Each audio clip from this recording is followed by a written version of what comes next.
Today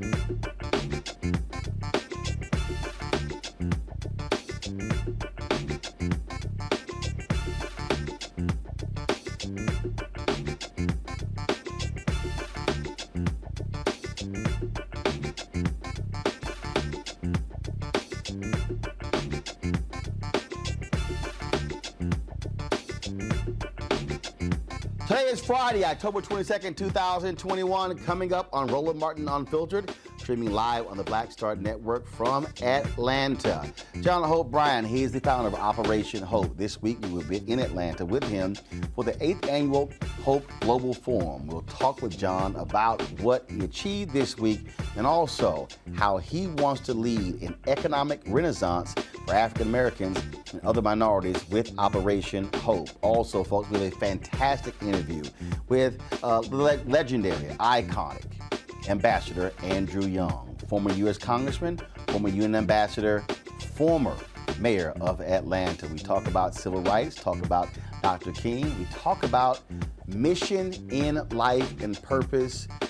First of all, he's amazing, smart, but also hilarious. You don't want to miss it.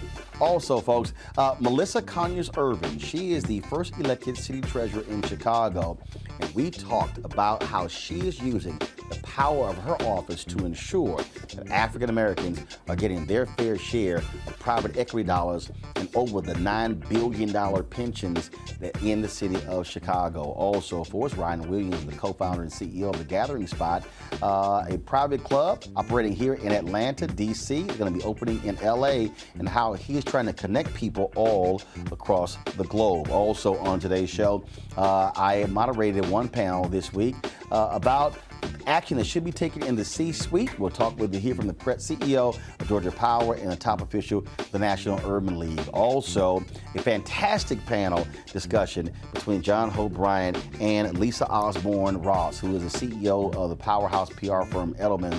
She cut to the chase, honest and straightforward. Don't want to miss that conversation. And of course, folks, we'll show you the interview that I did 10 years ago with retired General Colin Powell when I was with TV1 and when he was being honored by the NAACP. Of course, he passed away this week, and so we look back at that conversation. Folks, it is time to bring the funk on Roland Martin Unfiltered, the Black Star Network. Let's go. He's got it. Whatever the miss, he's on it.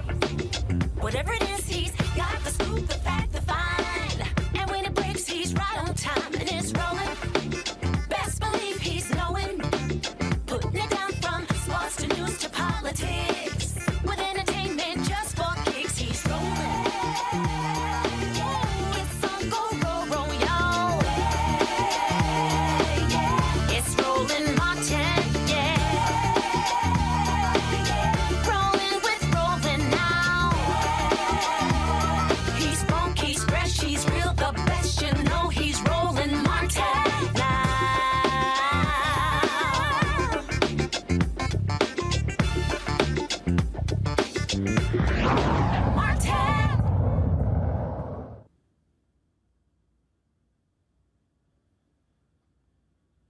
All right, folks, glad to have you here on Roland Martin Unfiltered. This week in Atlanta, Hope Global Forum, the 8th annual Hope Global Forum, sponsored by Operation Hope, took place here because of COVID. They did not have the normal 5,000 folks here, but John Hope Bryant, who's the founder of Operation Hope, we sat down and talked about how this week was important in terms of moving their vision forward to achieve economic social justice for African Americans and other minorities. Here's our conversation. All right, John, so Hope Global Forum over. This was a totally different experience than the previous 7. You didn't have it last year. We had it virtual. It's all virtual. It was virtual, all virtual last year. But this year, it was a hybrid. So your thoughts? Well, I think from the feedback I've gotten, I think it was spectacular for the audience, and which is what it's all about, to inspire people. It was a different model. We with COVID and the Delta variant coming out, we didn't want to take any chances on anybody's health. Yours, Ambassador Andrew Young's the last living senior lieutenant to Dr. Martin Luther King Jr., 89 years young. Doesn't want to take any chances with I'd be devastated if I did something to impair his health, you know. And you had billionaires next to millionaires, next to thousandaires, next to somebody trying to buy some air. I mean, it was every white, black, red, blue, CEOs of the biggest companies in the world. 90% of these speakers decided to come in personally. We gave them a choice between virtual or in person, and to my utter amazement, they said they wanted to show up. And the few who didn't show up, it was a scheduling conflict. Even Reggie Jackson was trying until late last night trying to get here. So I think that given that we went from all virtual in a few months in 2020 to we were going to do a meeting mostly in person, then Delta variant hit, we moved back to mostly virtual. We thought it would be 20% in person and 80% virtual. And it actually flipped, at least on the speaker side, to 80 to 90% in person. The rest was virtual. We then had to make a decision about the audience, about the delegates. We've had 5,000 plus delegates before. We decided to crunch that down, shrink that down to 400. Actually, it was 300, and we actually ended up accepting 800 RSVPs because everybody was somebody or at least they thought we couldn't say no to them. We don't argue over somebody else's importance. You want to be here, we want you here. And it worked out beautifully. It wasn't too crowded, enough for warmth. We talked about this. But we had these labels. I think it was green for you can hug me or shake my hand. It was yellow for a fist kick or elbow or. And red was stay the hell back. Red, yeah, it was I'm good. Right. Stay just wave over there and wave. And it just really, people respected everybody's distance. It was really quite beautiful. 3 days of magic in a bottle. I had someone post, we've been live for all 3 days. I had An honor to have you here, by the way. Always glad to be here. Yeah. Brother posted, he said, what does this do? He said, what's the value? What comes out of this? What answer that question, what is the value? The value is the young brother who walked up to me on my way to this interview who said, this just changed my life.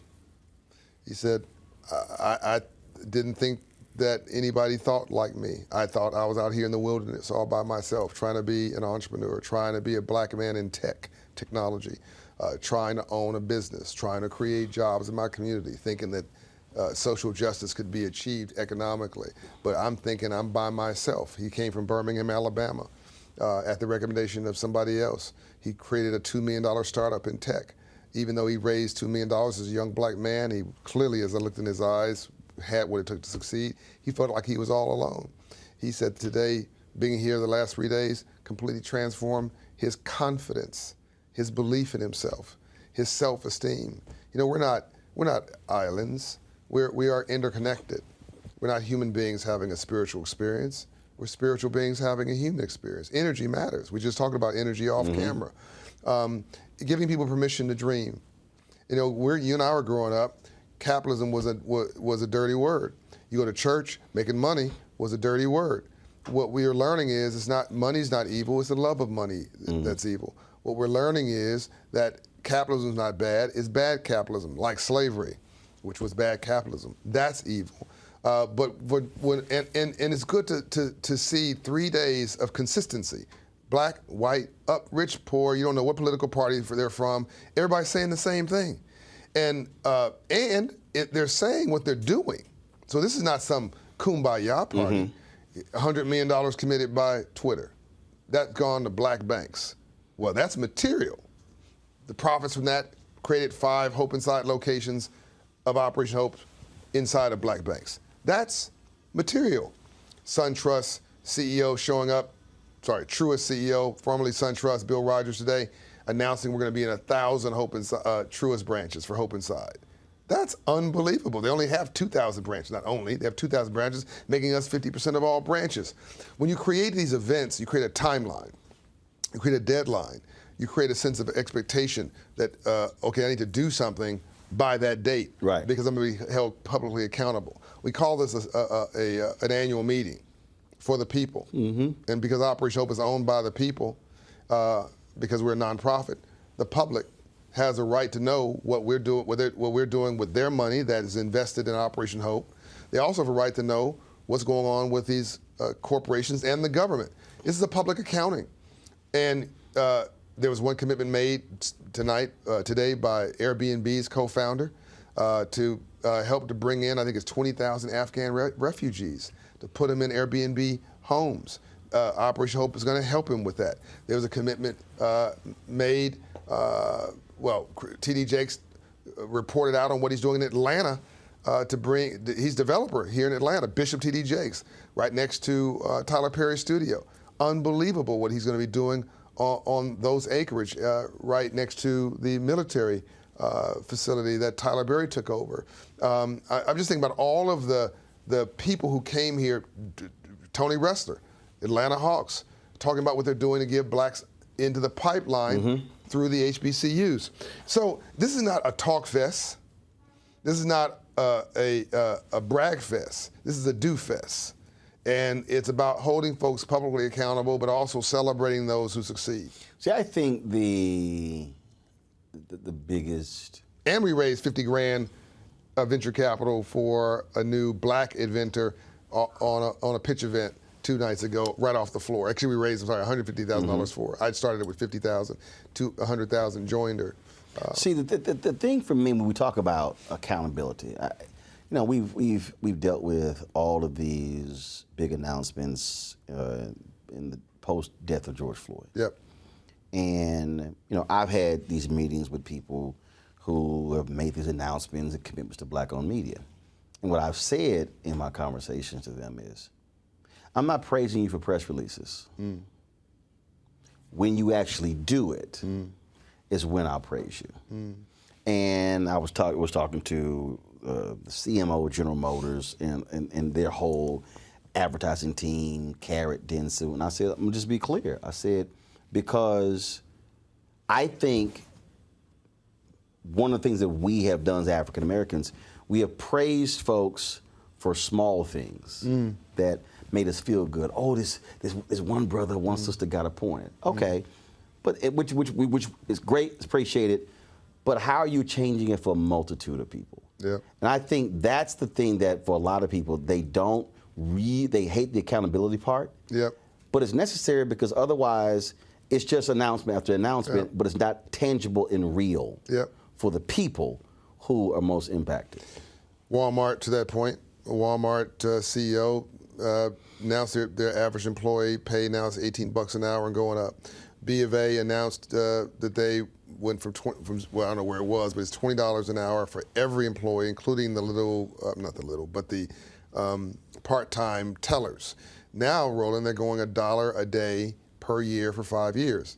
Get the average employee paid to $25 an hour. That's material. Right. I mean, everybody in that ballroom didn't have a job, or who has a cousin boo-boo should have been running out the door trying to get a job at Bank of America. Right. At $25 an hour, that's real money. I mean, what I love about this is everything's trackable. Like, you don't need to take my word for it. Go look for yourself and see what they're doing. Right.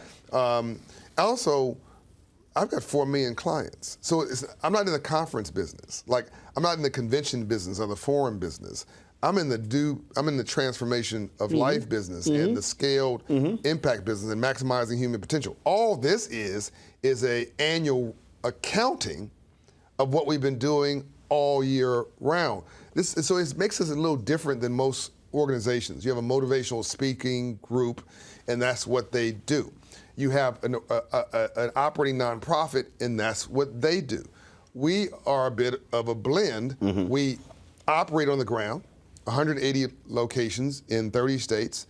As you know, raised credit scores 54 points in 6 months, 120 points in 24 months. Nothing changes your life more than God or love than moving your credit score 120 points. Half of black folks have a credit score below 640, which means half of us are locked out of the free enterprise system. You can be the nicest person on the planet, go to church every Sunday, be gracious and kind. Still can't get a loan to start a small business because that requires a 700 credit score because it's risky credit. Can't get a good mortgage with a good interest rate because that's a 680 credit score. Can't get a decent car loan. That's a 650 credit score. But we don't know what we don't know. It's what we don't know that we don't know that's killing us, but we think we know. We had a debate on it was on Twitter, then on your show, about whether there's any benefit to home ownership. What are you talking about? I mean, the bank owns the loan. No, you own the home. You own the home until you default. If you default, then the bank owns the home. But by the way, if you borrow the money from me, I own your home. So that's not a miracle. But if you own the home and you understand financial literacy, which is what we're teaching in these Hope Inside locations, you own the appreciation, you own the depreciation, and you get a write-off of every mortgage payment for 20 of the 30 years, because most mortgages are interest payments, which means that's the best way to get wealthy in America is owning a home, but only 41% of us are owning a home. So this work on the ground, we created $3.5 billion of homeowners and small business owners at Operation Hope before we even showed up at a forum. So I could get a little defensive or cocky about, it's not my nature, it's not my style, but about a statement of, gee, is this important? I'd rather reframe it and say, when you got the power, you don't need to use it. I've got nothing to prove. We proved all that we do every day of our work. This is about you. This is about you. This is about all of you and giving you access to what I already have. But see, here's why why I get the question, why I have no problem even answering the question. Oh, I love it. Because I love constructive criticism. Because actually, it's not even, to me, it's not even constructive criticism. What it simply is, to your point earlier, when you don't know, you don't know. Because part of the problem is that I dare say 95% of the conferences and the gatherings are talk fest. Well, fair enough. And as somebody who's moderated a lot of these conversations, I'll go on these panels and I will go, okay, we were here last year. Where's the meat? What the hell changed? Right. Why are we having the same conversation that this year that we had last year? And in fact, I do sessions now where I say at the outset, okay, we're going to spend, if it's an hour, we about to spend 10 minutes on the problem. Right. And the other 50 minutes on the solution. That's right. As opposed to normally what happens is 50 minutes on the problem. Admiring the problem. And it's this, it's that, we can't do this, we can't do that. And then it's 10 minutes left, and now you're trying to hurry up to get all 5 panelists laying out what the solutions are.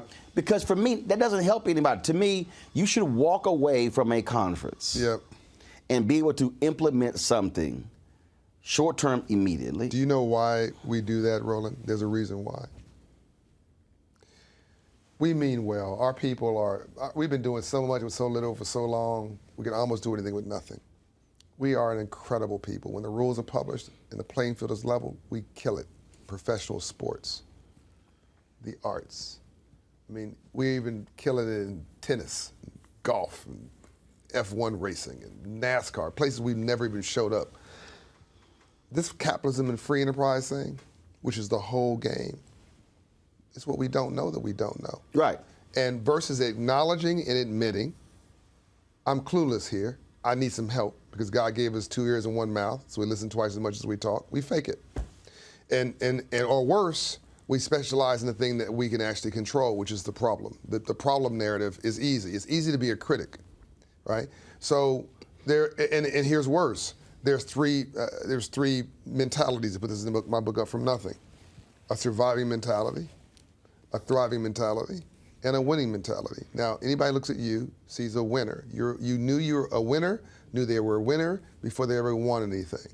A winner knew they were a winner before they ever won anything. And a winner is a builder. You built a company. You built an infrastructure. You built a system. You built a portfolio. You're building your life. You built a brand up from nothing. And you're infecting everybody. I walked in your studio, and everybody's got the same building ethos, the same sense of humor, the same energy, the same sense of love as you do. You're building a character and a culture. The opposite is also true. You hang around 9 broke people, you'll be the 10th. So builders, winners are builders. Then the thriving, that's the middle class. Those are getting people. Get me a promotion. Get me access to a country club. Get me a vacation. Get me right to vote. That's the majority of America. The third group is the problem. Mm-hmm. The third group are the folks with a surviving mentality. in a thriving world. We talk about who are spectators. Who are spectators, who are experts at what they are against, not an expert at what they're for. And so now you're admiring the problem because that's what you understand. And when you go into a barbershop in a 700 credit score neighborhood, black or white, they're talking about their ideas and they're talking about how they're going to move on those things. You go to a barbershop in a 500 credit score, equal brilliance but bad culture, they're talking about other people.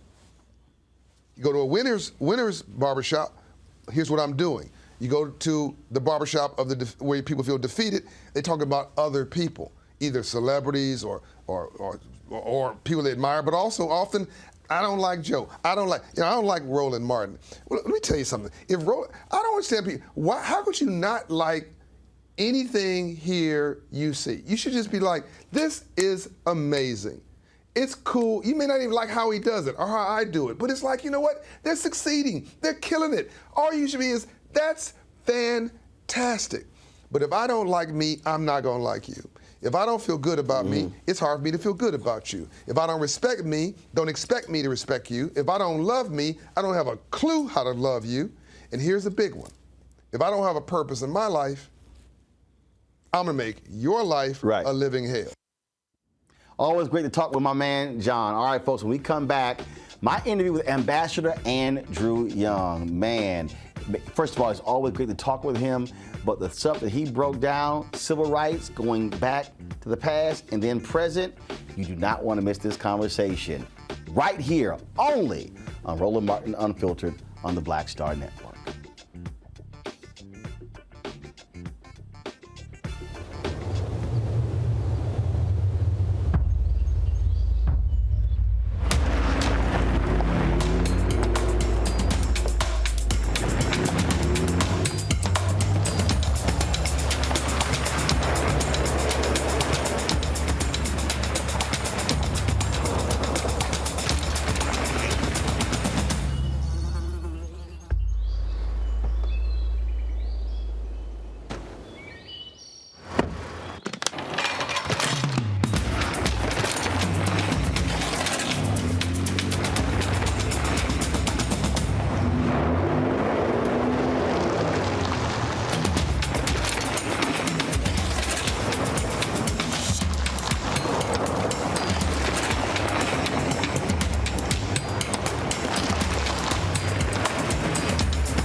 Betty is saving big holiday shopping at Amazon, so now she's free to become Bear Hug Betty. Settle in, kids. You'll be there a while. Ooh, where you going?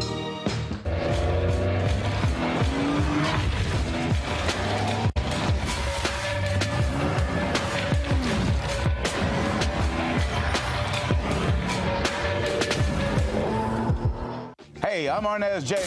Black TV does matter, dang it. Hey, what's up, y'all? It's your boy Jacob Lattimore, and you're now watching Roland Martin right now. Stay woke.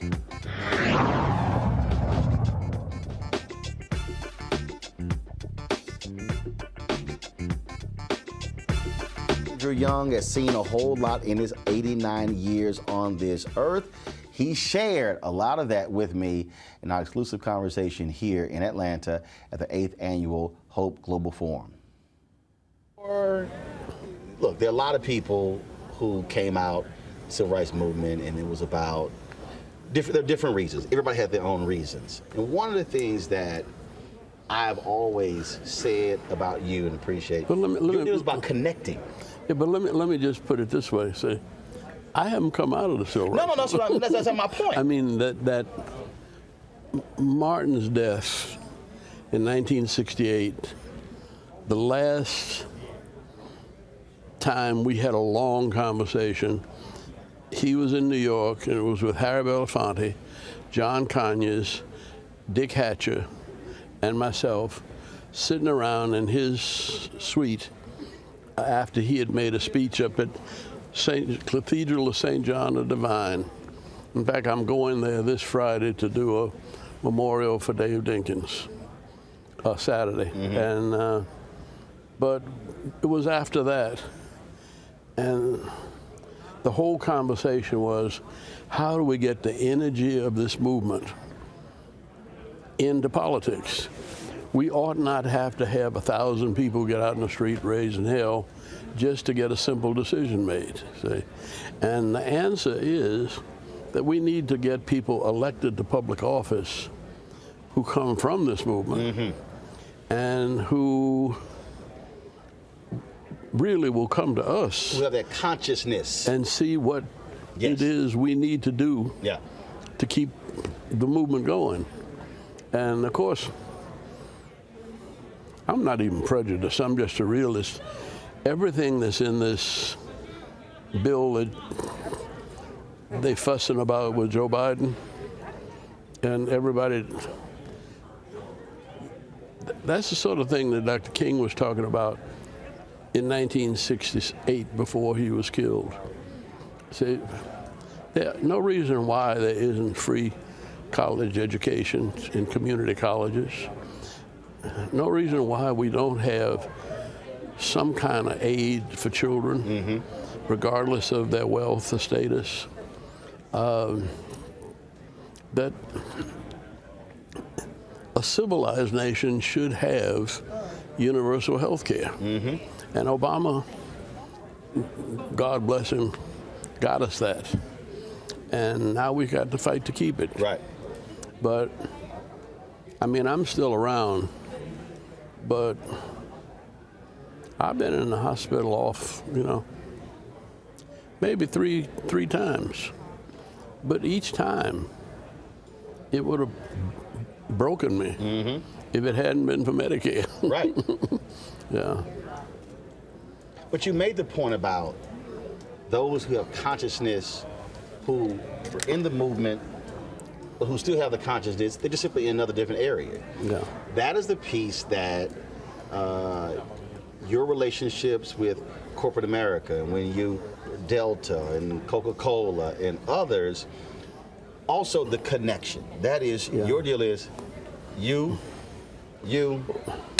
put it together. Well, that's what Operation Hope is trying to do, and that's, I mean, when we started SCLC in 1958, they adopted the slogan to redeem the soul of America from the triple evils of racism, war, and poverty. Well, that's what this is about. Redeeming the soul of America from poverty. And homelessness is poverty, see? And in Atlanta, half of the people that are on the streets homeless are veterans. And that shouldn't be. Never. See, because... Not with the billions we spend on defense in this country. But the veterans coming back didn't get the personal care that they could have or should have gotten. They didn't have the institutional connections. See, they joined in school, and they, like I always see this veterans insurance. See, and my brother gets it because he was a lieutenant in the Navy. And I got put out of ROTC. But it wasn't for misbehavior. I broke my arm when I was 4 years old. And I can't turn my hand over because they said it without giving me any anesthesia. And my daddy said, look, these white folks are not going to treat you right. But he rolled up his handkerchief and he said, bite down. He said, it's going to hurt like hell, but it's not going to hurt any less if you holler. He said, so let them fix it and take it like a man. See, and I'm 4.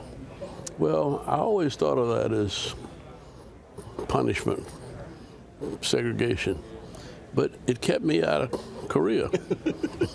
You appreciate that. I mean, the Lord works in mysterious ways. That I've been kept here for some reason, see, and I just try to do the best I can to find out what is that reason today that I'm supposed to be here. That's the thing that is. I had a young sister came up to me earlier, and she said, we were here a few years ago. It was another event, and she said I didn't feel as if I belonged. Why? And no, she just said I felt that, and she said you spoke to me, and you said no, you do, and she said something I told her, and I can't remember.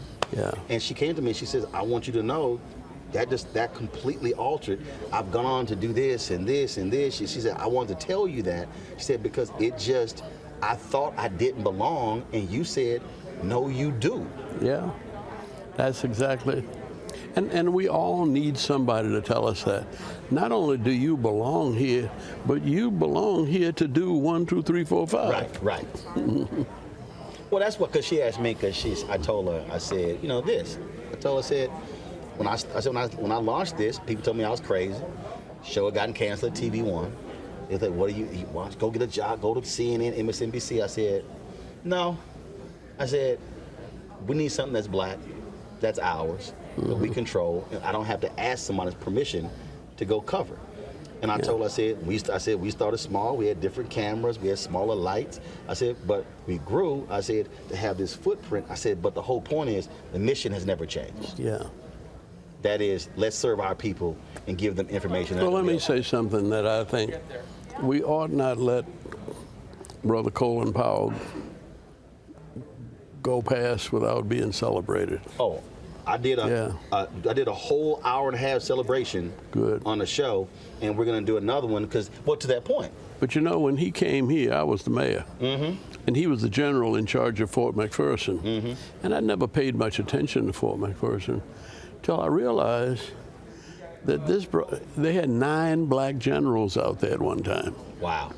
And I said, what are they there for? Well, they were in charge of the entire United States Armed Forces in North and South America, Europe and Africa and the Middle East. Everything was run out of Atlanta. So, and he was in charge. And I never paid much attention, but he called me and said,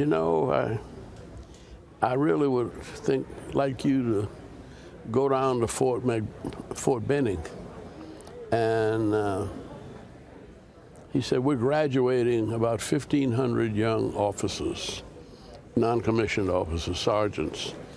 And he said, we got a sergeant school down there. We're training sergeants from all over the world.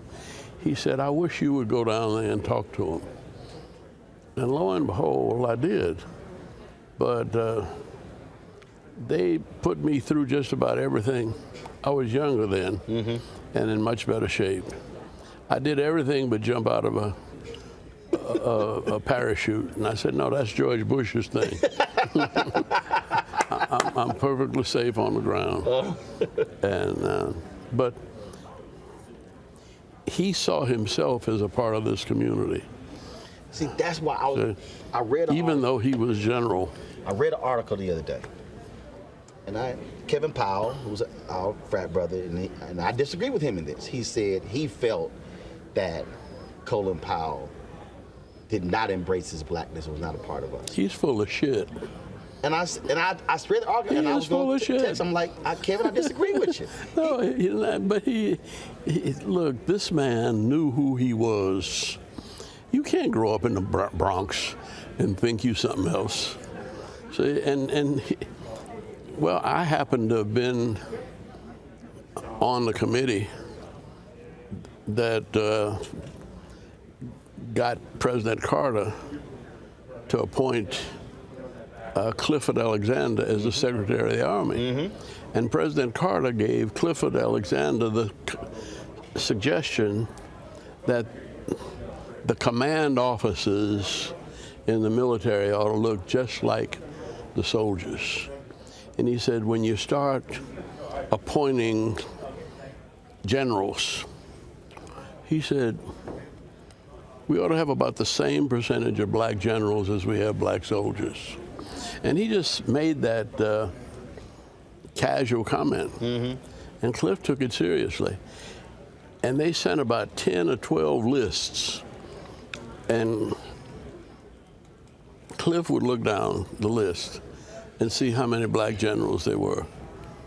And he'd send it back, not enough. Bob Brown told me he did that when he worked for Nixon. Yeah. And again, when I interviewed Bob and when I read Bob's book, it was one of those things that, here's what I think the deal was. I think that a lot of people, because Colin Powell is a Republican, but you've known a lot of black Republicans like I did, well, they we were were brothers and sisters. We were all black Republicans when I came to Georgia. Because it was the Abraham Lincoln Republican Party. So the Black and Tan Republican Party was the name of it. Mm-hmm. And here's the thing.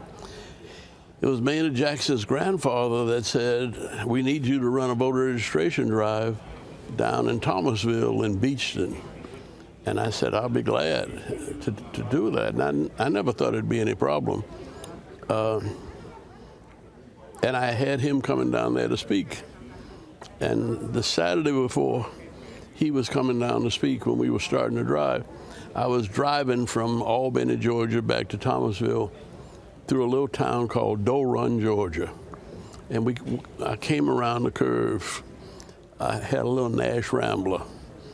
And it looked like they had 1,000 folk hanging out at these stores in Doe Run, Georgia. And they all had their white sheets and their pointed hats. And I said, oh, Lord, what have I gotten myself into? And I had between 3 o'clock in the afternoon and 6 o'clock that night before they came to town to figure out what I was going to do. Now, my first thought was, I'm going to talk to them if they come mess with me. But I want my wife to sit in the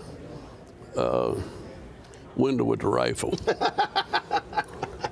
And she was a very religious woman. And a religious woman who could shoot. She could shoot. She really could. In fact, we on the way down there, we stopped somewhere. There was a shooting gallery. She had 19 out of 20 moving targets. You like, I'm good. So, yeah. But she said, no, I can't point a gun at a human being. I said, baby, that's the Ku Klux Klan. And she said, and you're a preacher. I said, what's that got to do with it? She said, everything. If you ever forget that under that sheet is the heart of a child of God, you need to quit preaching. I said, damn, Mama, where do you get all this from? Well, she had been to a little college in Indiana where she had studied New Testament nonviolence. And that was before I got to be committed to nonviolence. Right. And so I said, but look, this is a raggedy house. All they have to do is throw a firecracker up here, and we go up and smoke. And we all dead. And she said, so? I said, so? I said, we got a 3-month baby, and you, are you ready to die? She said, don't you preach about the cross and the resurrection? She said, if you're scared to die, you need to get into another business. I said, damn, woman, where do you get it? And she said, no, stop and pray and think. See, and that was really wise advice. Mm-hmm. Now, coincidentally, she came from the same little town in Alabama that Coretta Scott came from, mm-hmm. Martin mm-hmm. King's wife. And her parents talked the same way. See, they burned Coretta's house down when she was 15. And her daddy made her pray to forgive the people who burned it down and not to hold any hatred in her heart. So these were some interesting and unique black women. and Juanita Abernathy was from that same county. Wow. See, and so the Lord had put a hookup together. Yeah. But anyway, I picked up the phone and called the mayor. And he put me on the phone with the Sunnyland Packing Company and Flowers Bakery, the 2 largest employers in South Georgia. And both of them said, look, we don't want any race trouble down here. they have the right to vote. And sheriff, you need to see to it that nobody bothers them. But the Klan has the right to have their parade, but only in front of the county courthouse.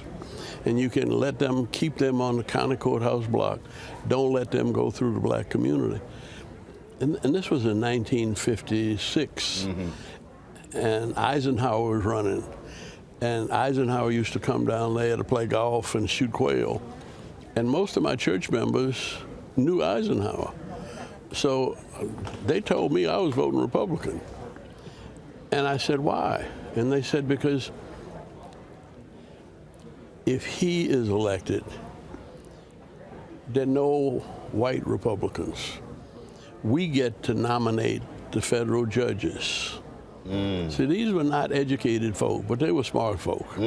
See, and do you know that this was 1956? 54 or 56. I got there in 54, and every single judge that we recommended to Eisenhower, we picked the smartest and the best white folk across the South. He appointed them all. And every case we won with Martin Luther King in the 60s, we won it in front of one of those Republican judges. See, that's why, I mean, I cannot tell you how for the last 3 years with the show, I keep saying connect the dots. I'm like, folks, I get frustration with policy. I get that. I said, but understand, politics is a 360-degree deal. I said, I can be ticked off with Biden on this. I said, but the judges that he is going to appoint will be far different than the Trump judges. And when you sue, I said, who you think are you going in front of? The federal judge. Yeah. But when you're indicted, see, I mean, they threw the book at me. They tried to charge me with everything. Every time I made a decision as mayor, I got sued. See, because if there, almost every contract, there are at least 5 people that are capable. Right. And I had to pick one. And I never picked them myself. We had processes that we went through. You're the system. But whenever there was a black person that won, I got sued. And they just assumed. And it meant that the black contractors, I couldn't even go to their homes. Yeah. See, I couldn't. Because you would get single, favoritism. Yeah. So for 8 years, you know, I was the mayor and the congressman before that. But that's the price you pay. But I keep telling the audience, you have to connect the dots. You can't just say, well, if I don't get this one thing, I'm not gonna vote.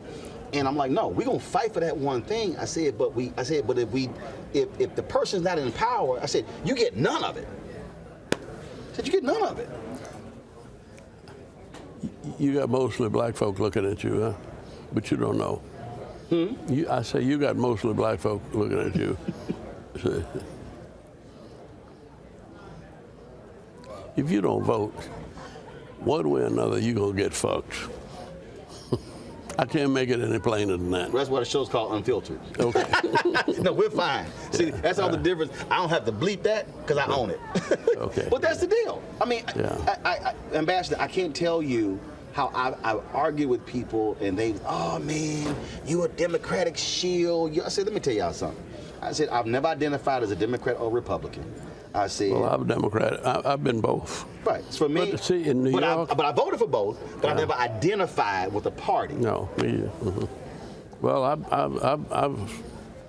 But you've also run for office. You've had to do that. Yeah. I've never had to pick. But see, even when I was the Democratic nominee and the Democratic congressman from Georgia, I couldn't get anything passed unless I got some Republican support. Right. And Ed Brooke was a conservative Republican in many ways. But but I would go see him before we had the conference committee with the House and the Senate, and I'd tell him what I needed. And he always found a way to deliver it. See, now he didn't tell me, he didn't make any commitments. Right. See, but we got almost everything passed.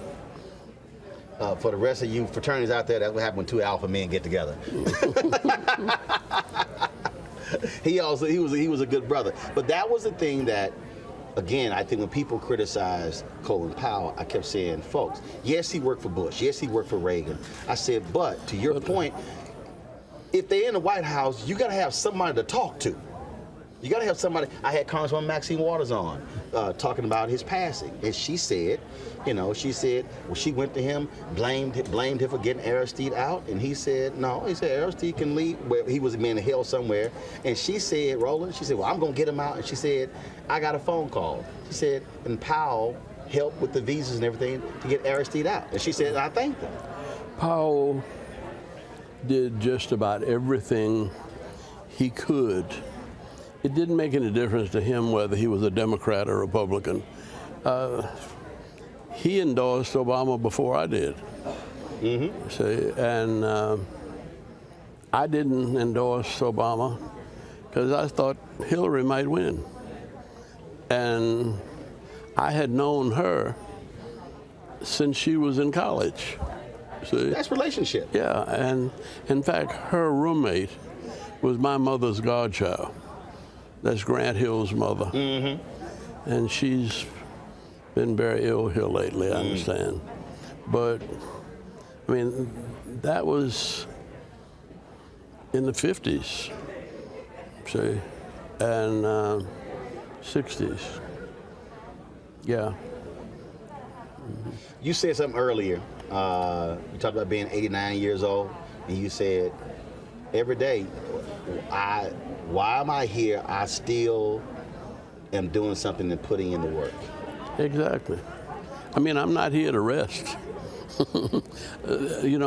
Like the song says, I don't feel no ways tired.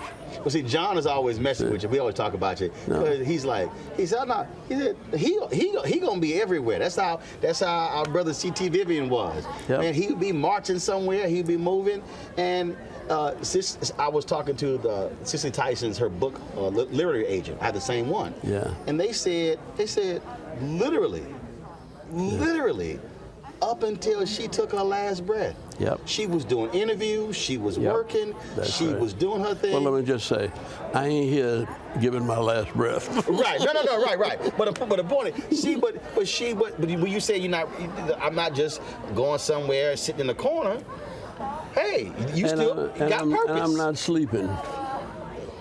I mean, Dr. King used to talk about folks sleeping through a revolution. And there's too much going on now. You've got to stay awake. You got to put in 10 hours a day of work. See, at something. Right. See, because whether it's making phone calls or speeches or giving interviews, I've been blessed. And I've been through many dangers, toils, and snares, and I made it through and never had well, even when I got stomped and beat up by the Klan, the thing I remember was I didn't even have a headache. See? And I said, damn, I thought it was going to be worse than this. But you get beat up on one corner, and then they pulled me out. And I went to the next corner. I said, no, we can't stop. We got to get through this. And then the white folks get scared of you. They said, that's a bad nigga. No, I ain't bad. Like the old folks said, through many dangers, toils, and snares, I have already come. It was grace that brought me safe thus far. And grace will see me home, see? And I remember marching through that mob of the Klan, and the only reason I went out front was there wasn't nothing there but women and children, and I didn't want them to get beat. Mm-hmm. So somebody said when we kept coming, they said, them niggas got some nerve. Like they ain't going home. No, said that, and one of the sisters said, it's not nerve, son. Weedon's got faith. See, we know that you walk through the valley of the shadow of death. You don't need to fear evil. See, because God is with you. And folk believed that. And they didn't need to hate, and they didn't need to cuss. They felt sorry for these sick white folk. And you know what happened? That's what passed the Civil Rights Bill. We were in St. Augustine just as the Civil Rights Bill was being argued in the Congress. And the Saturday before the vote, the Klan that had been beating us up for almost a month in various ways and couldn't get anybody to fight back, because if we'd gotten angry and bitter and fought back, we'd have killed the cause. Mm-hmm. And they decided, we're going to fix them niggas. We're going to come in their community. So they were walking, marching. They didn't come at night. Right. They came in the daytime. But they had on the sheets and everything. And we knew they had the guns and everything under there. But I didn't know what we were going to do. When they hit that street coming through Lincolnville, black folk were lined up on both sides of the street, and they started singing, I love everybody. I love everybody in my heart. You know, you can't make me doubt him because I know too much about him. That's why I love everybody in my heart. See? I said, that niggas is bad. I said, that's God's children. You can't fuck with God's children. I got to ask you one last question. I know you run around here. And as you were talking, when you were describing those songs, and I've asked this question of a lot of people, share with the audience what black love feels like. Now, love everybody, but I'm talking about when your people come up to you and they say, and when they embrace you, when they say, Ambassador, what you mean. What is? I know what it feels like when I get it, but for you, what does that black love feel like?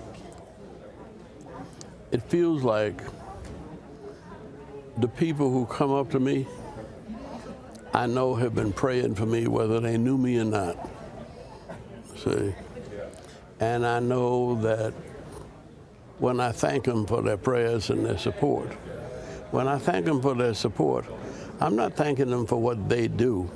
I'm thanking that they keep me connected to the Almighty God. See? And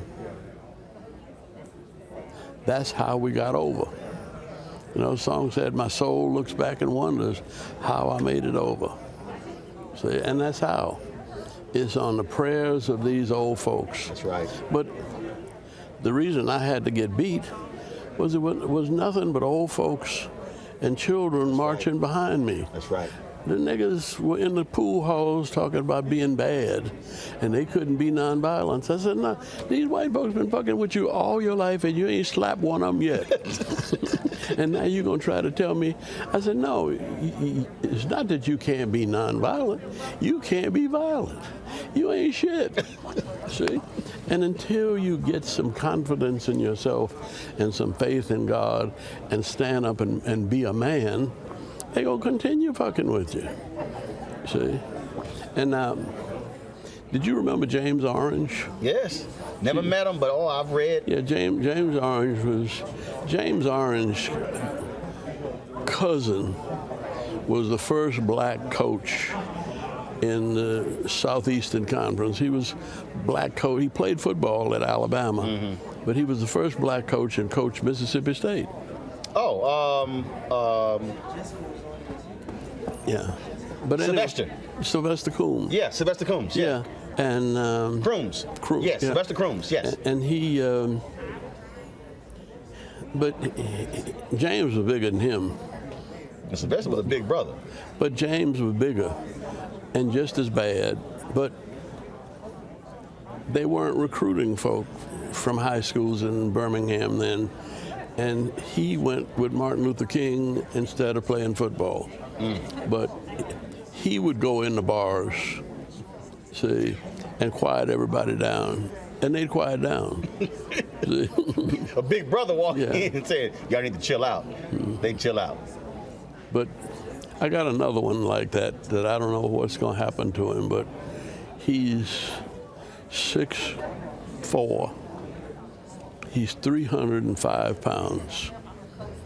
And he's in his, he's been at Georgia Tech just 1 year, but he went for the summer and then first semester, and somebody gave him a B.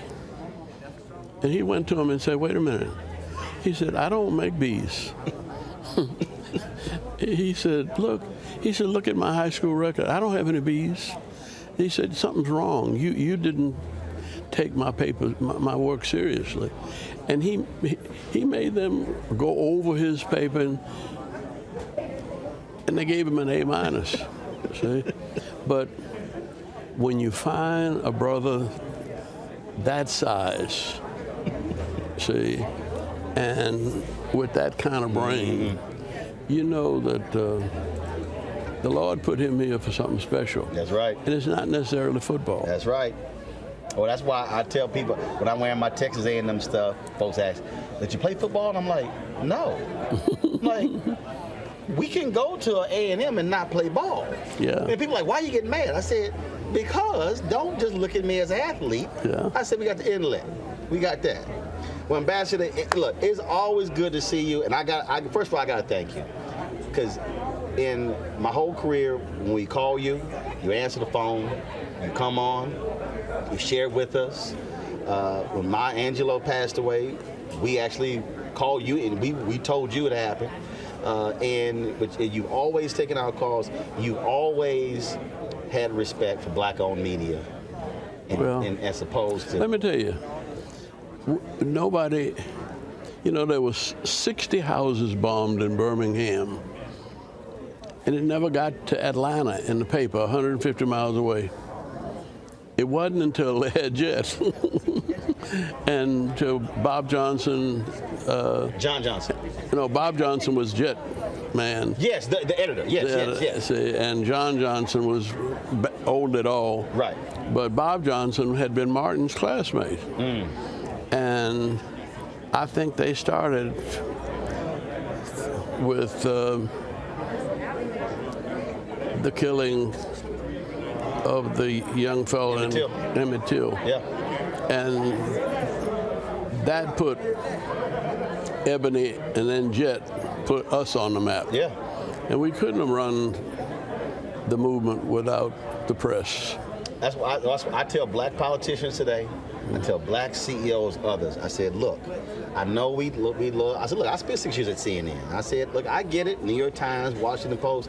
I said, but never ever leave out black-owned media. I said, because when they don't put you on, I said, you got to be able to come home and inform our people. Well, congratulations for keeping on. Yes, sir. And we appreciate your service. I appreciate it. We appreciate your service. You keep giving them hell. All right. No, I raised my share of hell. Yeah, you still doing it. Okay. All right. Ambassador, take. Always good to see my frat brother Andrew Young. All right, folks, when we come back from this break, we'll talk with the sister who was the first elected city treasurer of Chicago about how she's using her power to ensure African Americans are getting our fair share when it comes to private equity and pension funds. It's a conversation you do not want to miss. That is next, right here on Roland Martin Unfiltered on the Black Star Network, live from Atlanta.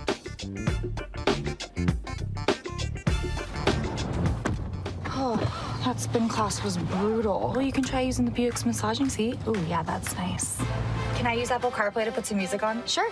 It's wireless. Pick something we all like. Okay, hold on. What's your Buick's Wi-Fi password? Buick Envision 2021. Oh, you should pick something stronger. That's really predictable. That's a really tight spot. Don't worry. I used to hate parallel parking. Me too. Hey.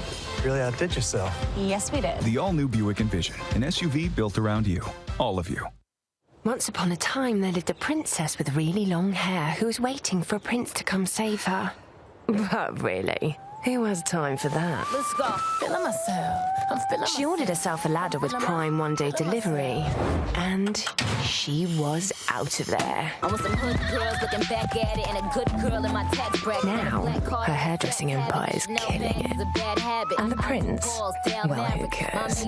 Prime changed everything. But I'm back at it and I'm feeling myself. Hey, what's up, everybody? It's Godfrey, the funniest dude on the planet. Hi, I'm Israel Houghton. Apparently, the other message I did was not fun enough. So this is fun. You are watching Roland Martin, my man, Unfiltered.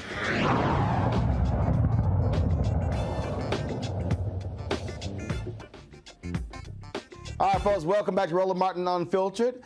We are here in Atlanta. Folks, Melissa Conyers-Irvin is the city treasurer of Chicago. You may say, okay, what's the big deal? Folks, she oversees $6 billion when it comes to the city pension fund. And so we sat down and she made it clear that she's learned a whole lot since she got the job. And what she's doing is using her power to let these private equity companies know, don't come in here thinking you white and right. You better have some diversity. And she is dropping the hammer and making it plain. Here's our conversation.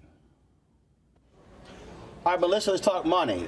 You're in a unique position being the city treasurer of Chicago. One of the things that I have always talked about, whether I have been in Houston, Dallas, the 6 years I spent in Chicago, is that if we are not maximizing the taxpayer dollars to ensure that black-owned businesses are getting their fair share, it's not going to happen in the private sector as well. How are you using your position to ensure that happens in Chicago, which has the third largest concentration of black people outside of Africa, behind New York and Atlanta?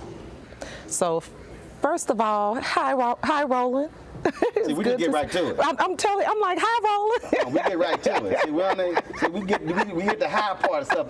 We get right to the money. Hi, Roland. We get right to the money. It's all about the money, and it ain't a doggone thing funny. All right. We get to the money. All right. So it is good to see you, Roland. Let me just tell you that I would like to say that I grew up watching you early in the morning. But it's just good to be with you, especially at this great forum. So let's talk about it. City of Chicago, third largest municipality in the United States. You mentioned that I am in a unique position. Let's talk about the position first. And I was just saying earlier today, no matter where you live in the United States, you pretty much have heard of a county treasurer, the one that collects tax revenue. But you don't always hear about the role of the city treasurer. And if there are city treasurers in municipalities, you typically do not hear about an elected city treasurer, which makes sense that the city of Chicago, being the third largest municipality, would have an elected city treasurer, someone not only that's fiscally responsible, someone not only that's protecting taxpayers' dollars, managing and investing, which I invest. My portfolio is about $9 billion of what I invest of taxpayers' dollars. But where the elected representative come in is that, what can I do to help people, but not just make money? Because to the individual resident, what does that mean? It's about changing lives. And so we always talk about, and this is something that I started since I took office in May of 2019, being the first elected, and by the way, from what we know of, I am the first elected city treasurer of Chicago. And so for me, it's very personal.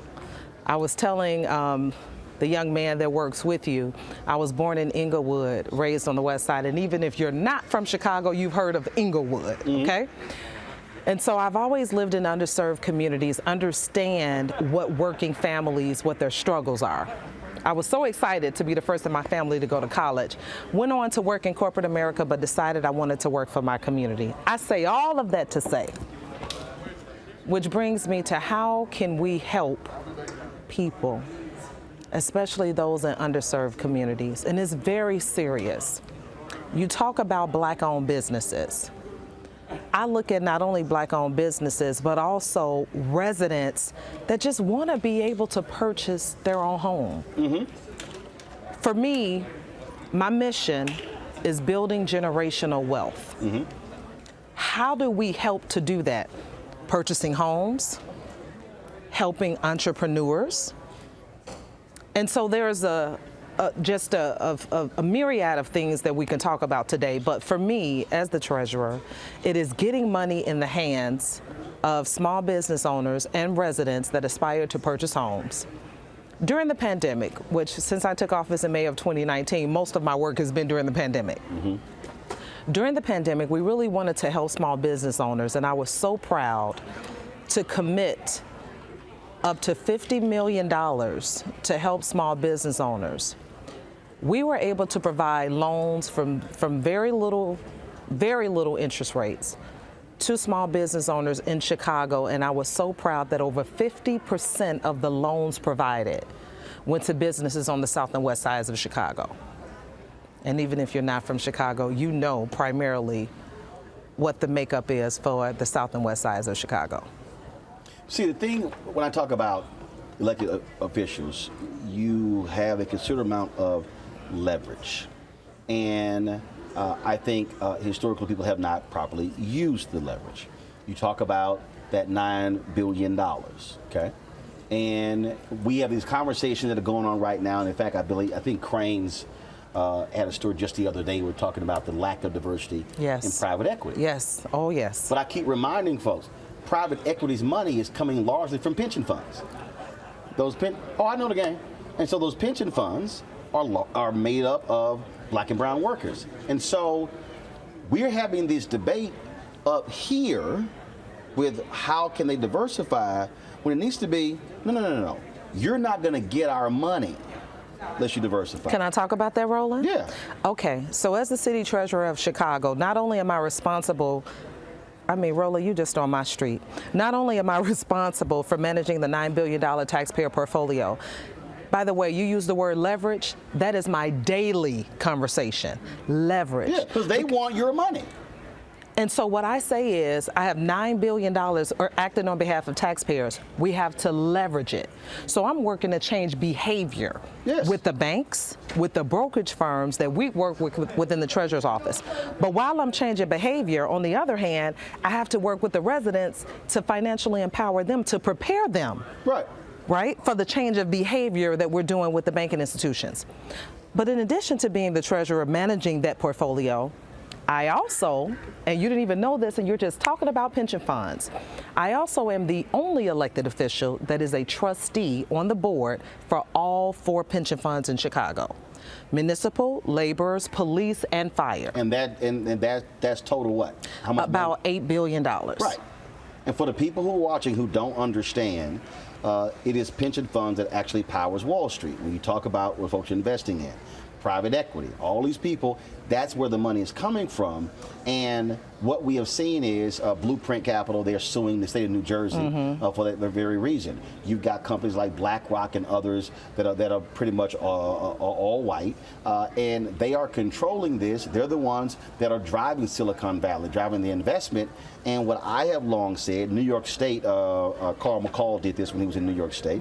They made it clear, if you want our money, we want to see what Black law firms are you using, are you partnering with Black private equity, who are on your boards of directors, and it's real simple. They're not going to change unless you say, I ain't giving the money up unless you change. And that's what I mean by how we have to leverage political power. Absolutely. That changes, because now what happens is you force them to change who they invest with, the makeup. Now all of a sudden, opportunities are being created. So let me tell you this. Oh my gosh, I'm getting excited. On the pension fund. See, normally you don't get this excited talking about money. Come on.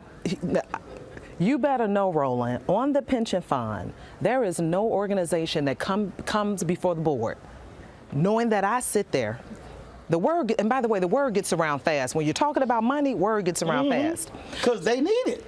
The word has gotten around that in the city of Chicago, If you want to do business with the pension fund in the city of Chicago, you need to know that there's a city treasurer that sits on the board that is going to not only ask you tough questions, but is going to be influential with the vote to determine if you will get that deal. So let me tell you what I've seen. I've only been there since May 2019.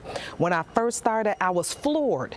No one looked like me that came before the board. We're talking about millions of dollars in transactions.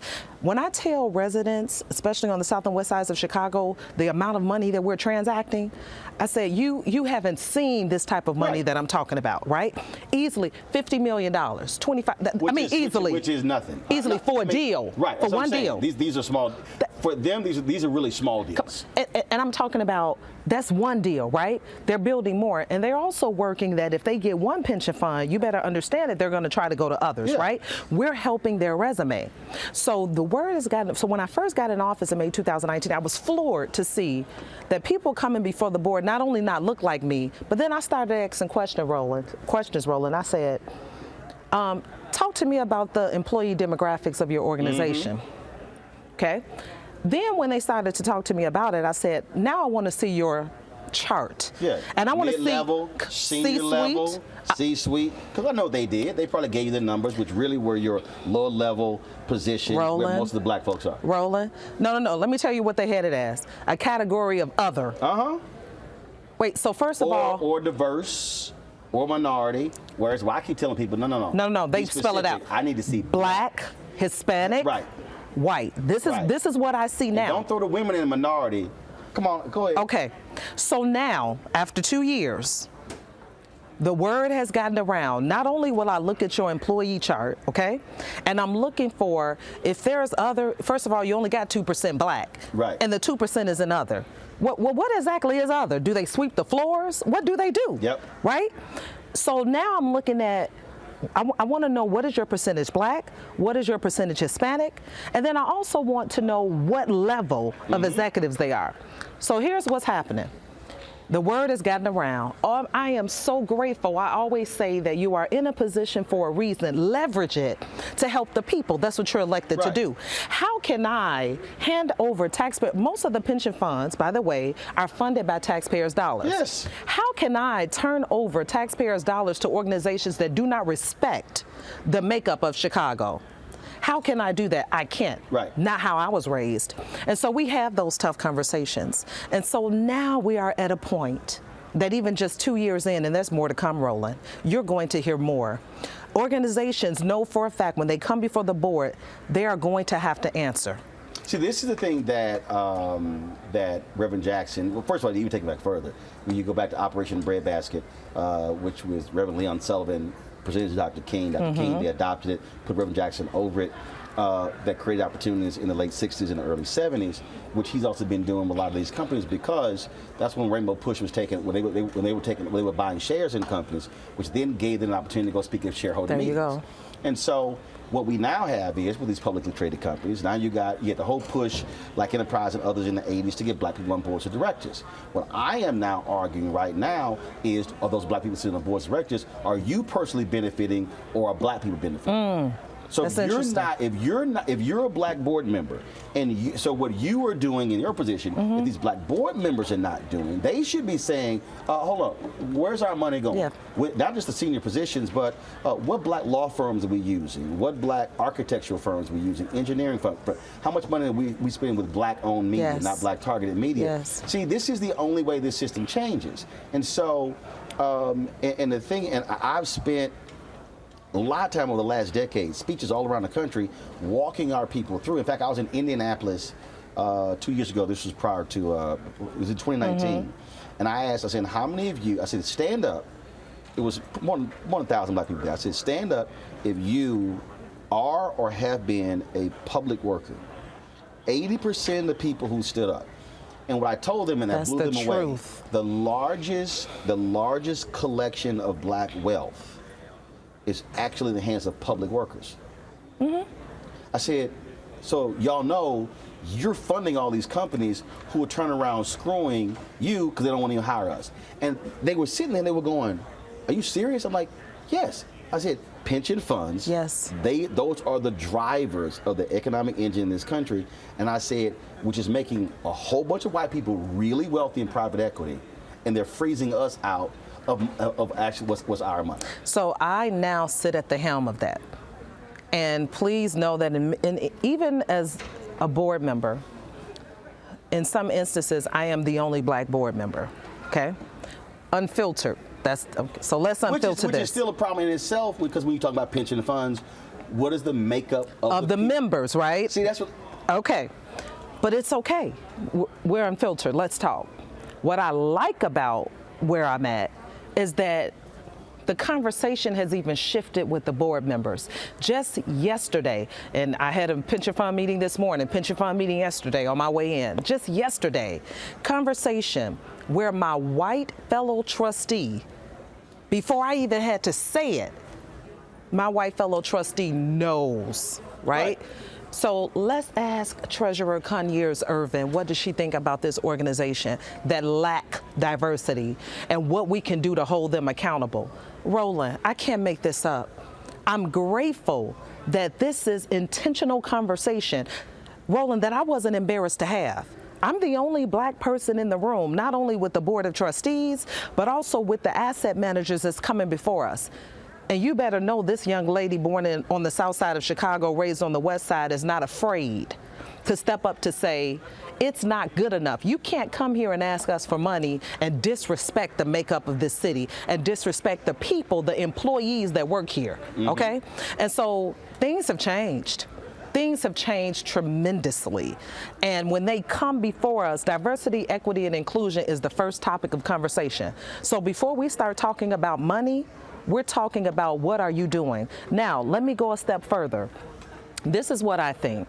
So first of all, there's about $69 trillion in the financial services industry. Trillion. I tell my young black and brown men and women, this money you see on the streets, that's nothing. Right. No, that's nothing compared to what's in the financial services. But guess what, Roland? They don't know that. Right. That's what. There's the one of my favorite phrases from Hoodlum. Lawrence Fishburne said, "When you don't know, you don't know." But that is the reason I created the platform. Why I created Black Star Network. Is because he's like walking people through and educating them. Yes. But the thing, but I can't even tell you even this conversation that I've had with black elected officials across the country. And I know. They don't know. I know. I'm sitting there going, what is wrong with you? Because it's a hidden secret. So they're just voting and approving stuff, and I'm like. So before I became the city treasurer, I didn't know all of this. First of all, I didn't even really know how in-depth my relationship would be to this industry. And then when I became city treasurer, then when I became the trustee of the pension funds, I'm like, wait, hold on a second. We're talking about real money here, and we have influence on who gets this money. Yes. So here's what I want to see. I want to see more black-owned asset managers that can position themselves to come before the board. Okay, but here's the thing, though. And I have the report somewhere in my phone here. The report has already been done. Black and brown asset managers have outperformed their white counterparts. Definitely, diversity pays off. But they've been capped. They literally won't give them the higher deals. The only black asset firm that is at that scale is Robert Smith's Vista Partners. But there are others who are actually doing it. When Obama was president, and this is one of the criticisms I had of him, and I told his team to get over it. I had a meeting 1 year after he was in Treasury Department, 2 African Americans, and they told me, they said that black and brown firms outperformed the white firms on the management of TARP funds. My next question was, does that mean the black and brown folks now get more money? Everybody went silent. I said, hold up, where I come from, if I outperform you, it pays off. Then I should now be able to now manage more money. Folks went silent. I said, what the hell? I said, we got a problem. I said, this is the thing we're talking about. When you look at the federal pension fund, BlackRock controls nearly 80% of the federal pension fund. The rules are written where they only ones who can actually apply, because they basically write the RFP. And that's the other thing as well. I cover City Hall, I cover county government. And I saw bureaucrats how they wrote the RFPs. I walked, when I was in Chicago, I walked several Illinois legislators through it. I said, you passing a bill don't mean nothing if you don't understand how the RFP process is being written that purposely will exclude these firms. And so I think a big piece of this is the education piece of the elected officials to say, you need to what we call it game, recognize game. Because you're voting on stuff, and you're just, oh, no, it looks great. It's like, no, hold up. No, you can hold that vote up. Now start asking the question behind the question. Roland, let me be the one that's a part of that.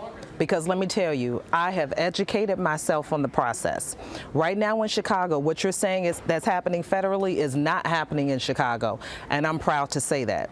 With our RFP process, we are allowing for minority firms to have a leg up.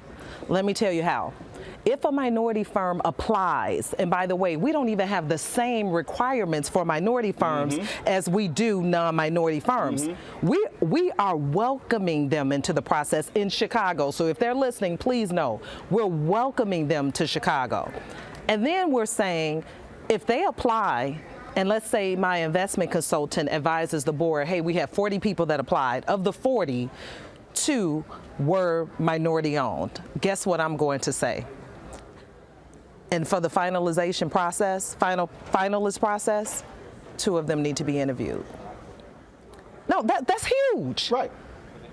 So don't tell me about the number of years in existence. Right. Don't tell me about the assets under management that they manage. Bring them in so that I can interview them and allow them an opportunity to come before the pension fund and get this deal. Bob Johnson said something, and years ago he said, when you're not in the deal flow, you will never get the deal. And that's the piece. We've always been locked out of the deal flow.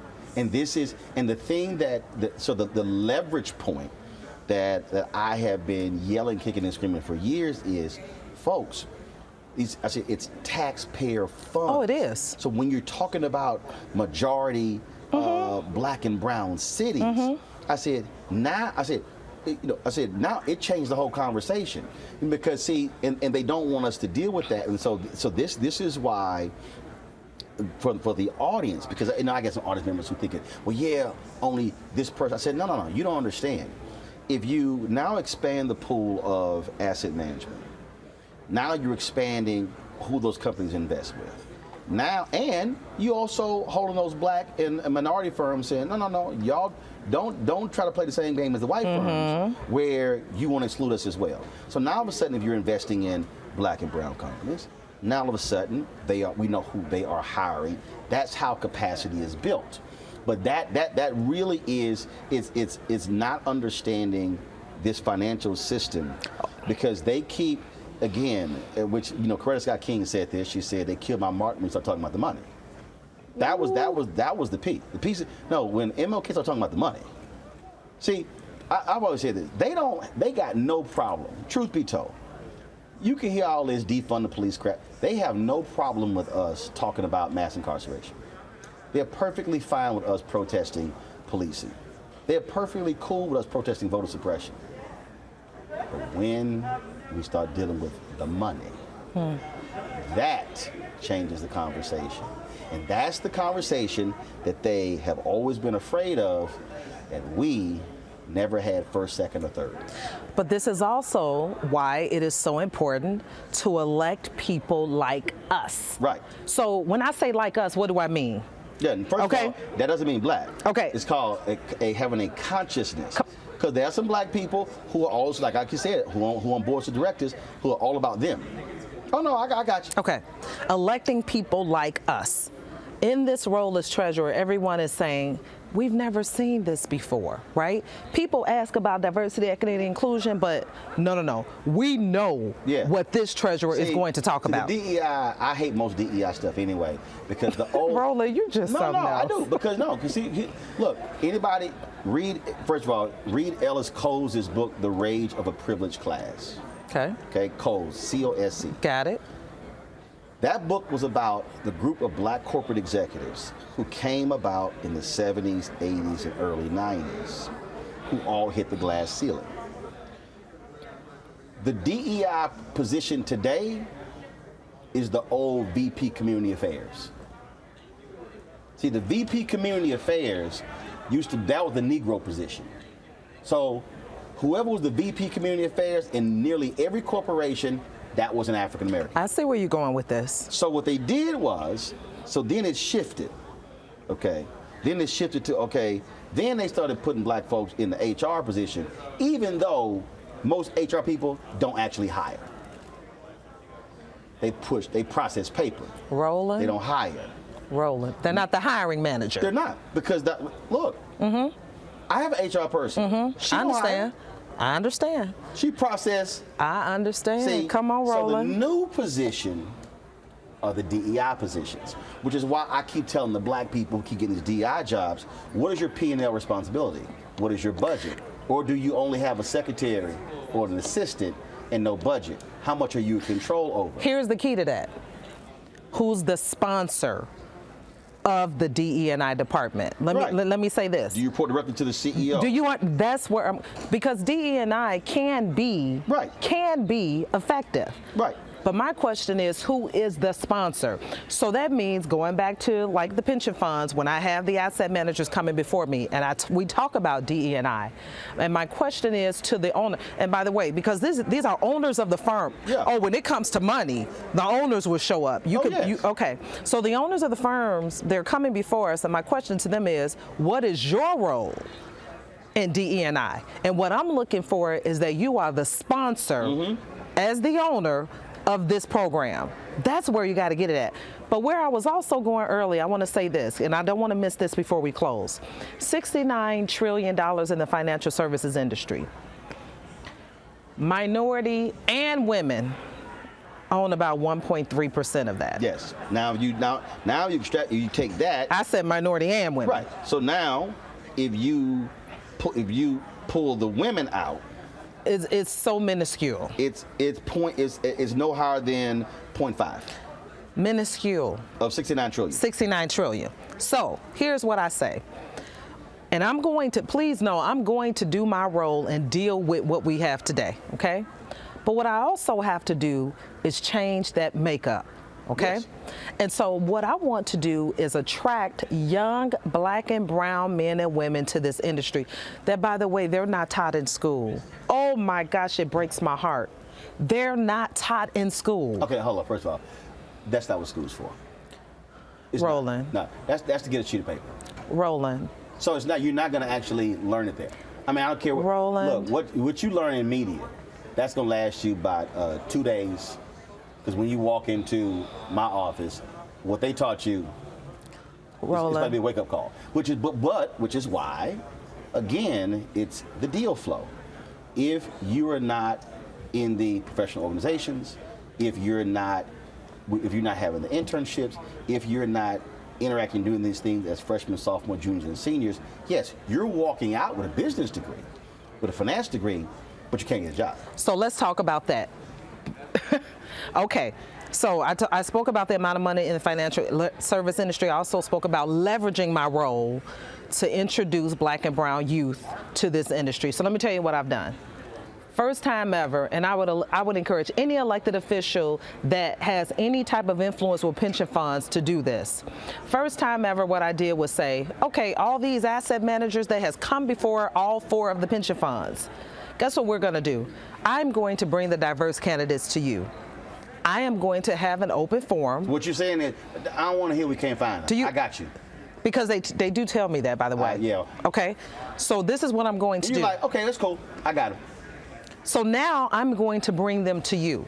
So guess what? If you are part of this process, and the next time you come before a pension fund, because guess what? Even if you hold our money now, you still have to come back before me. Whether that's for a checkup, whatever, re-up, whatever you want to call it, you have to come back. And so when you come back, I'm going to ask a question. Guess what? I held an open forum where I wanted you to introduce jobs to young people. Were you there? And guess what? I have a list. So don't tell me you can't find diverse candidates because I'm going to bring them to you. I'm going to do my part to help. There you go. Right? Because as the young man said last night, this is a partnership, not a patronage. And I need you to partner with me to help change the makeup of this. And so guess what I say to this? It's not easy if you want to do work with the City of Chicago pension funds. You know why? Because things have changed. And what I am saying as a trustee on all of the Chicago pension funds, that I'm going to hold these asset managers accountable. And I'm going to do my part to help change the makeup of this industry of $69 trillion. Keep giving them hell, and as we always say, stay unfiltered. Thanks a bunch. Thank you, Roland. Fantastic conversation there with the City Treasurer of Chicago, Melissa Conyers-Irvin. All right, folks, when we come back on Roland Martin Unfiltered, we'll talk with the young brother who is the co-CEO and founder of The Gathering Spot, a private club here in Atlanta and D.C., and how he is trying to connect brothers and sisters with each other all over the country. That's next on Roland Martin Unfiltered, the Black Star Network, live from Atlanta.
Maureen is saving big holiday shopping at Amazon, so now she's free to become Maureen the Merrier. Food is her love language, and she really loves her grandson. Like, really loves. Hi, this is Essence Atkins. Hey, I'm Deion Cole from Blackish. Hey, everybody, this is your man Fred Hammond, and you're watching Roland Martin, my man, Unfiltered. One of the hottest spots in Atlanta is The Gathering Spot. I talked with the co-founder and CEO, Ryan Wilson, about the company and what they're trying to do to connect African Americans in a very unique way. Check this out. So, Ron, how you doing, man? I'm doing okay. How are you? All good. So I've been at your spot. You haven't been there when I've been at your spot. I miss you every time. And so tell folks who don't understand exactly what The Gathering Spot is. Gathering Spot formerly is a private membership club. There's really two ways to think about it. The first way is through space. We have event space, a restaurant, bar, and workspace. The business that I'm actually in is in the community business. We have a membership community now that is the largest in Atlanta, 21 to 89, creatives, entrepreneurs, folks working for the biggest companies in the world. My job every day is to connect people. And so that's what we actually do. And so we've built the first one here, but then have them across the country at this point. DC was our second one. Okay, so you Atlanta, DC, where else? LA is about to open. Okay. And the thing that, first of all, again, for a lot of folks, I keep having this conversation, when you don't know, you don't know. And the reality is, there have been clubs like this for years, for decades. We were not members. We couldn't be Absolutely. members. So a place for, not only for us to be a member, to eat, to hang out, but also, when you need a space for meetings or whatever, as opposed to going to a hotel, things along those lines. Exactly. We're intentional at TGS. We have been since the very beginning, knowing that, we have not been a part of these spaces that have existed for a long time. These city clubs. But stuff gets done in them, right? Like, you're watching the connections form if you go to these places, and that's where I really got started. I was looking around and saying, well, hey, I'm not a part of any of these networks. We should build one, and we have. I mean, at this point, you come to any gathering spot, you will find, to me, the best of what the city has to offer. There's a little bit of everybody there, whether it's for social purposes or for business purposes. The folks that you need to connect with are inside of the club. And I'm sure you've had to deal with folks who, you're the CEO, but I know it's some white folks who are actually behind this whole thing and own it. It is amazing to me how often even I hear that, man, you ain't really black owned. You don't really control your show. And I'm like, what the hell are you talking about? It for me has been very frustrating. We started this journey when I was 24 years old. And so to have those sort of comments come in early and often, a lot of times it was confusing, because there were times I wish that there was some sort of backer that folks didn't know about, because, I mean, we went through the process. I mean, first round was $3 million. It was tough. I mean, we were told no 97 straight times. We started accounting. Wow. And to get across the first finish line, I mean, it took a lot to get there. So I encourage folks, when they have those sort of concerns, ask the question. Because what you'll find a lot of times is that what you think is happening is not the thing that's actually going on. Well, but I think it also speaks to this whole notion of us not believing that we can actually do it. And I was just in LA doing some interviews, and I was joking with Michael Ealy and Laz Alonso and others, and we were talking about, when you own, when you control, when you, and I said one of the things we were talking, I was like, I said, no, I didn't rent the lights, I own the lights. I own the cameras, I own the switcher, I own the laptops, I own the backdrop, I own, and folks look at you like, so, like, yes. I'm like, yes, we can do that. Yes. I think, it's hard to become something that you haven't seen before. So I think it's important, and the work that you're doing and telling stories and making us have the opportunity to go and see stuff, right? That to me is the first step in defeating that mentality. Past that, though, we've got to continue to believe. I went to Georgetown for undergrad. The thing that was fascinating to me there is that I would go into these rooms, and it was almost like implicitly understood that, like, I wasn't supposed to do as well as the rest of my classmates. And then one day I looked around and said, well, my mother didn't send me up here to do this any less than anybody else. I've got to compete. Once I did, I found that I was as capable as anybody else. So speaking in that way, speaking with confidence to folks. I mean, any business owner that I talk to, I talk about the biggest and best possible version of their idea. What is that? Right. Don't settle for anything less than it, because you're capable of achieving, to me, whatever it is. I don't think the ideas that we have as entrepreneurs specifically are random. I think that if you have it, there's a reason why you have it. So let's maximize it. But I do think it is a huge difference when you grow up and I'm supposed to be here. I mean, absolutely. Lamel McMorris, fraternity brother of mine, he had a sports agency and they represented Cam Newton. So I was in Florida, had a speech with a massive winter storm on the East Coast, travel was shut down. And he said, hey, I'm flying to the NFC Championship game. I got my plane, we're taking it. He said, yo, go to the game with me. I was like, all right, because he's supposed to be going to New York after that for Susan Taylor's National Cares Mentoring Gala. I was supposed to speak there. So I said, cool, that's the only way I can fly out. So here we are flying on this private plane. Before, I'm waiting at the private terminal for him to show up. And so I'm sitting there, I'm the only African American there. And I'm looking around, I'm seeing these kids. I'm seeing these other planes come in, take off, and I'm seeing all these young white kids. And I said, these white kids I'm looking at, 3, 4, 5, and 6, and 7, they're going to grow up where flying private is normal. Yeah. What you were saying was expectation, right? Like, and it's like, yeah. So they're like, whereas, let's be honest, we grew up, you in first class? Exactly. Yeah. And that is and I think that when we talk, that's one of the things that we really have to, we talk about expose, but drill into the next generation's mind. No, you belong. Absolutely. And you don't apologize at all for how you walk into the room. You walk in like I'm supposed to be in this room at this table.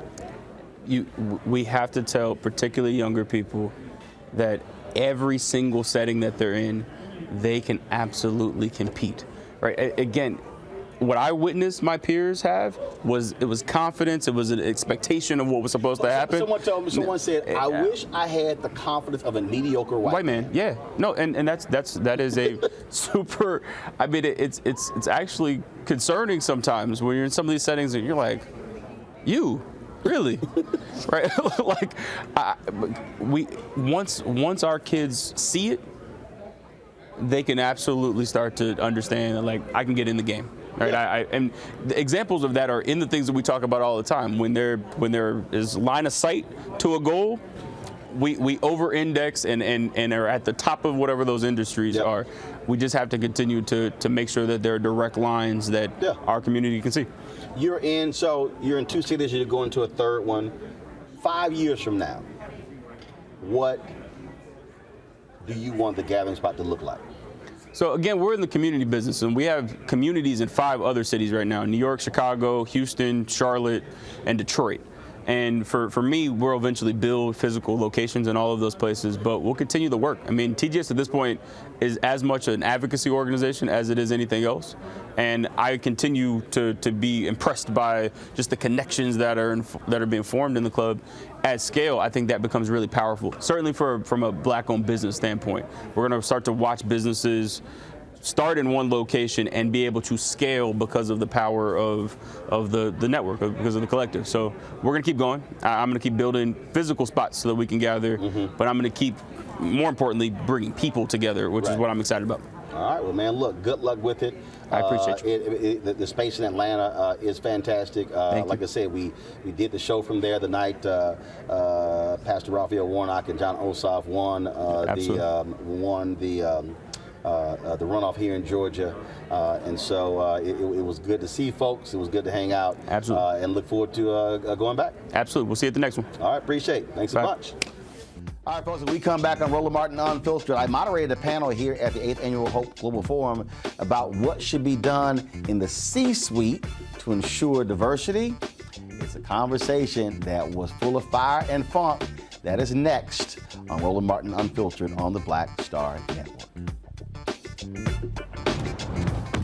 Oh, that spin class was brutal. Well, you can try using the Buick's massaging seat. Ooh, yeah, that's nice. Can I use Apple CarPlay to put some music on? Sure. It's wireless. Pick something we all like. Okay, hold on. What's your Buick's Wi-Fi password? Buick Envision 2021. Oh, you should pick something stronger. That's really predictable. That's a really tight spot. Don't worry. I used to hate parallel parking. Me too. Hey. Really outdid yourself. Yes, we did. The all-new Buick Envision, an SUV built around you. All of you. Once upon a time, there lived a princess with really long hair who was waiting for a prince to come save her. But really, who has time for that? Let's go. Feeling myself. I'm feeling She ordered herself a ladder with Prime one-day delivery, and she was out of there. I want some hood girls looking back at it and a good girl in my tax bracket. Now, her hairdressing empire is killing it. And the prince, well, who cares? Prime changed everything. Hey, yo, Peace World, what's going on? It's the Love King of R&B, Raheem Devon. Hey, I'm Cupid, the maker of the Cupid Shuffle and the Wham Dance. What's going on? This is Tobias Trevelyan. And if you're ready, you are listening to and you are watching Roland Martin Unfiltered.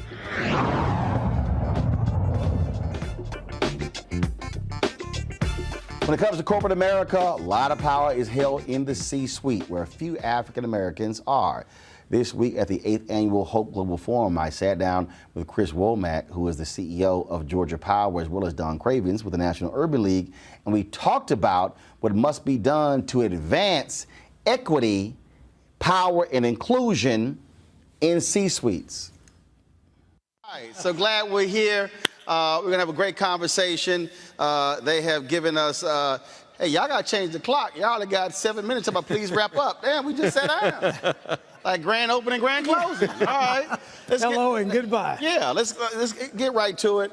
I think they sent y'all some prepared questions. I won't be asking any of them, so don't worry about whatever they sent y'all. We ignored them. We knew that. We knew that. I don't read from those.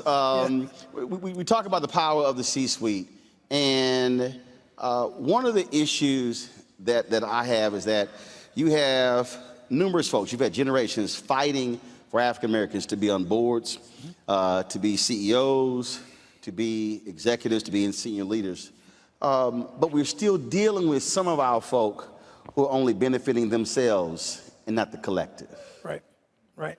How do we effectively challenge them to say, you're not sitting in those positions just for you? It's about expanding the opportunities for all. No, and I look at it this way.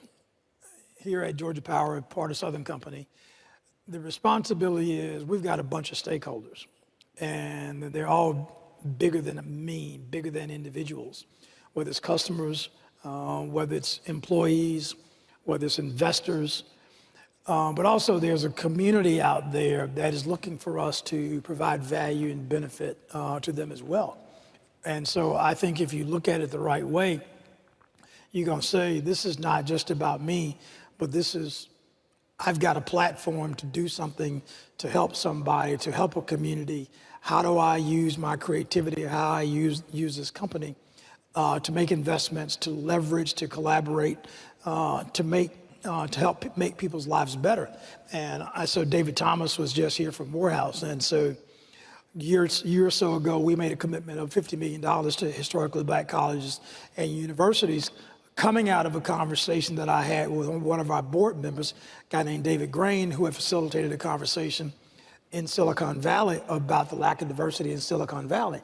And so we're saying, let's address that, let's fix that by helping David and other HBCUs enhance their curriculum to help students understand data analytics, to understand coding and other technical fields so they can go work in Silicon Valley companies. So that's some of the stuff I think is part of the mindset and the philosophy that we must have as we assume these roles of leadership. No, but for me, I believe it has to be 360 degree. What I mean by that is there are a lot of companies who want the applause.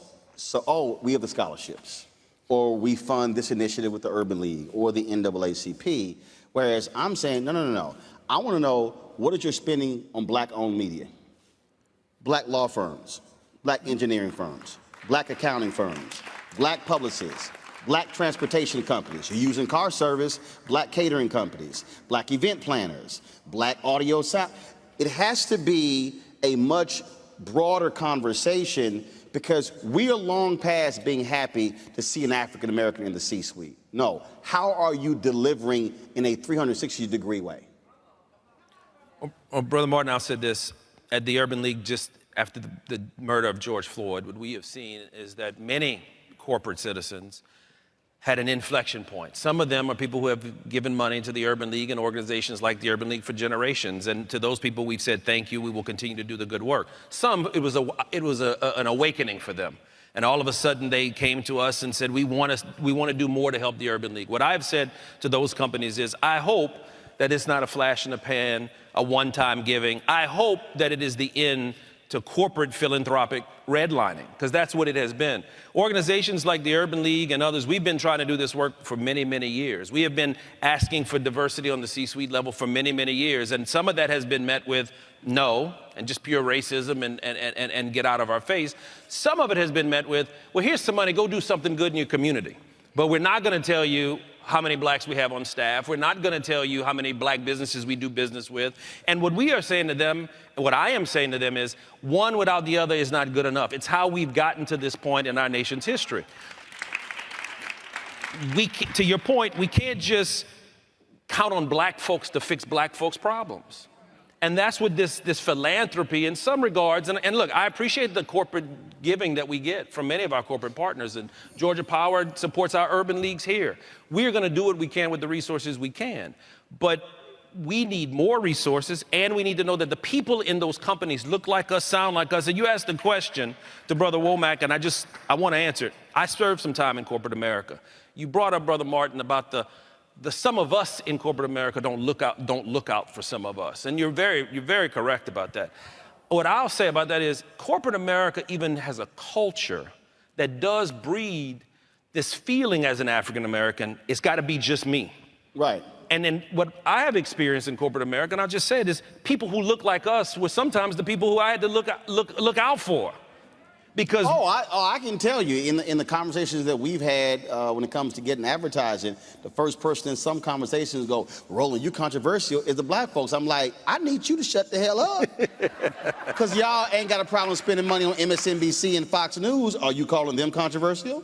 No, I'm just being honest. And so, see, this is, it's an uncomfortable conversation for a lot of us, because what happens is we say, well, we don't want to criticize somebody. And Chris, I know you felt it, but here's the deal.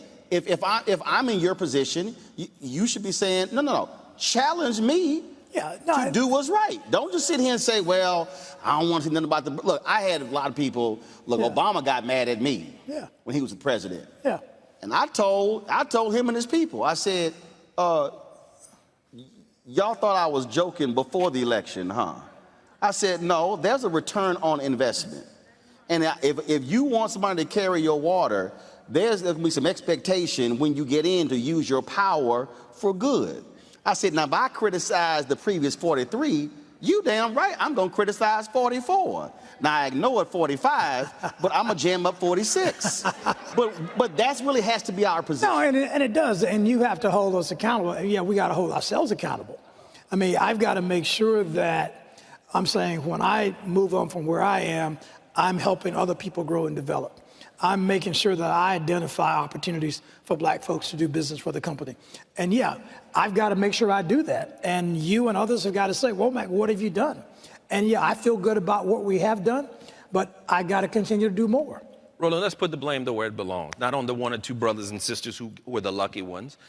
1% of the Fortune 500 have a black CEO, 1%.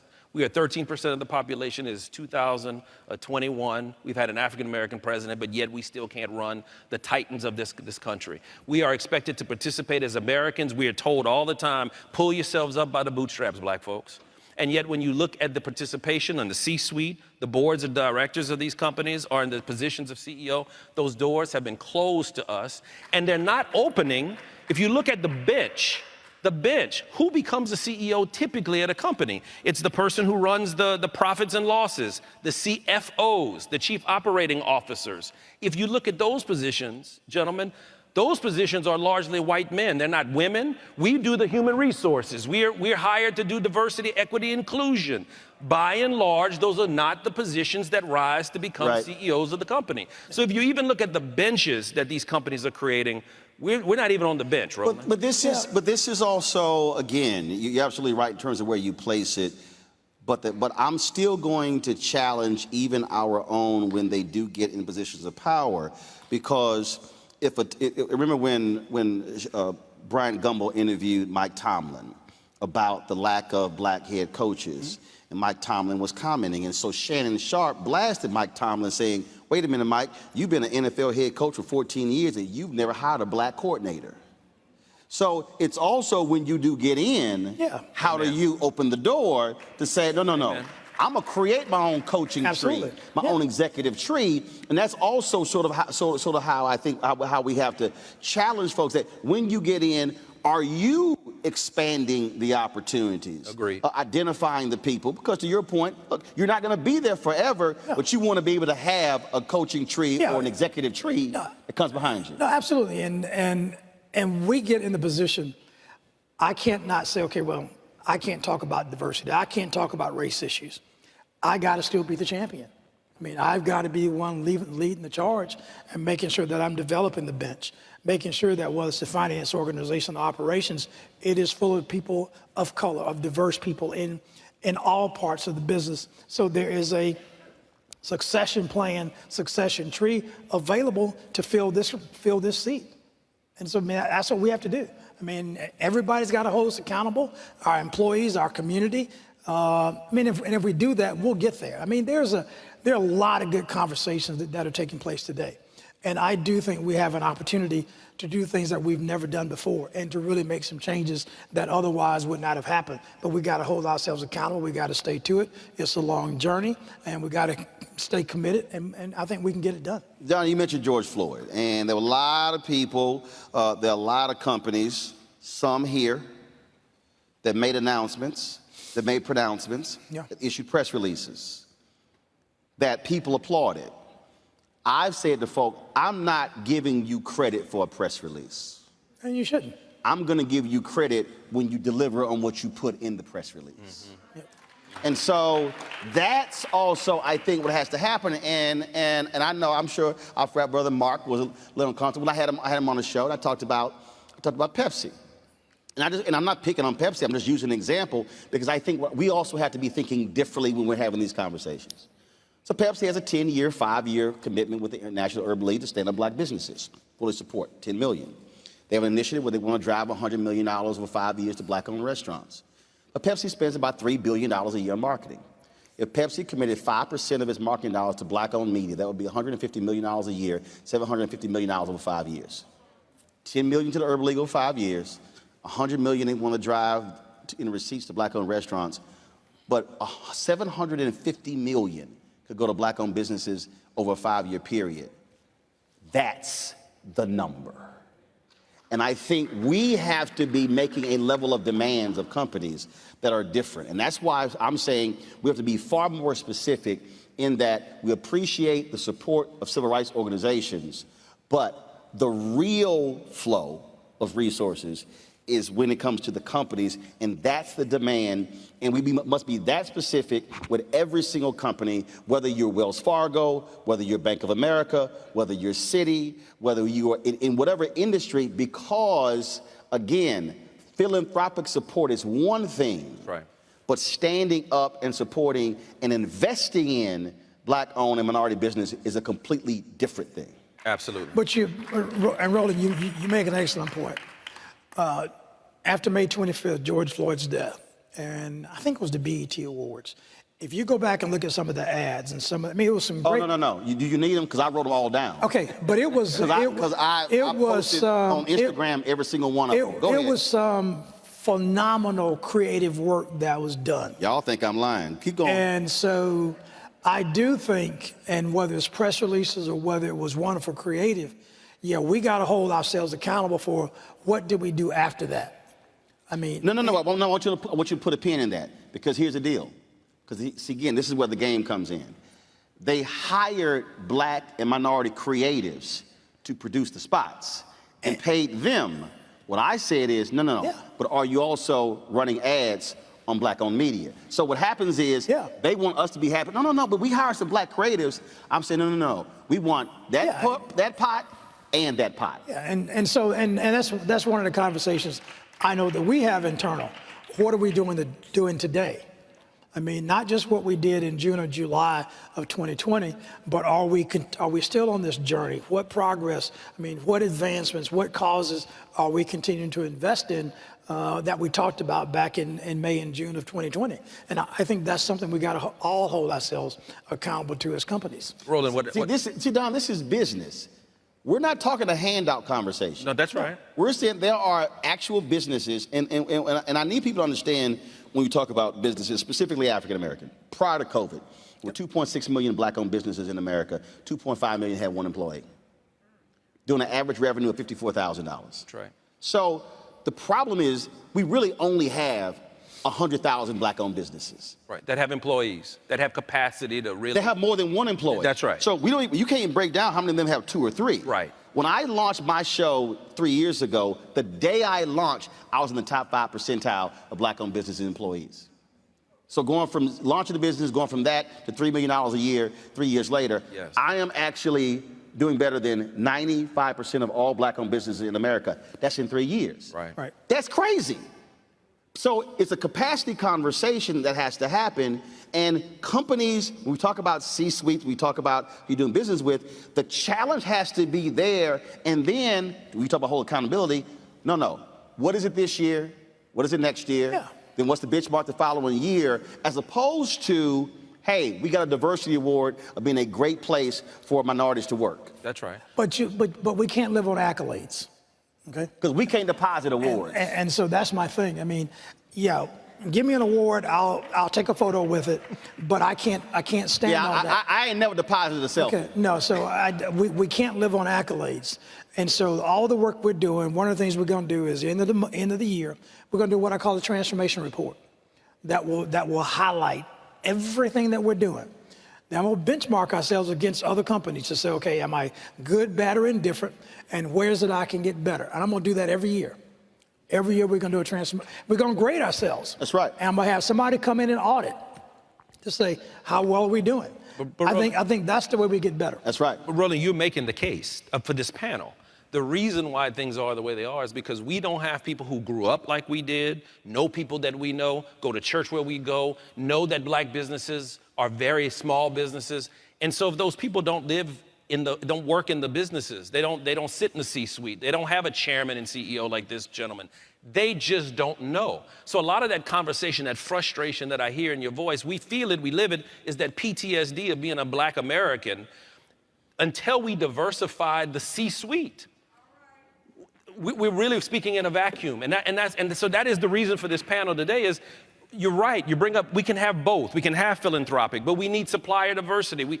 But if no one in that room understands anything you and I are talking about today, or Chris is talking about today, it doesn't happen. Well, and the thing is, one of the things that we are, and I get it, I understand, and we're afraid to, a lot of us are afraid to call folks out, to challenge folks. Martin Depp has a great book about Operation Breadbasket, 1966, 1971, that created the opportunities for many African-American businesses in Chicago. That was really one of the lasting things of Dr. King, and the idea came from Reverend Leon Sullivan. And I had a friend, he said, Roland, do you have to be so aggressive in calling companies out? Yes. And I had another friend who said, well, can you do this quietly? I said, show me how that's worked for me so far.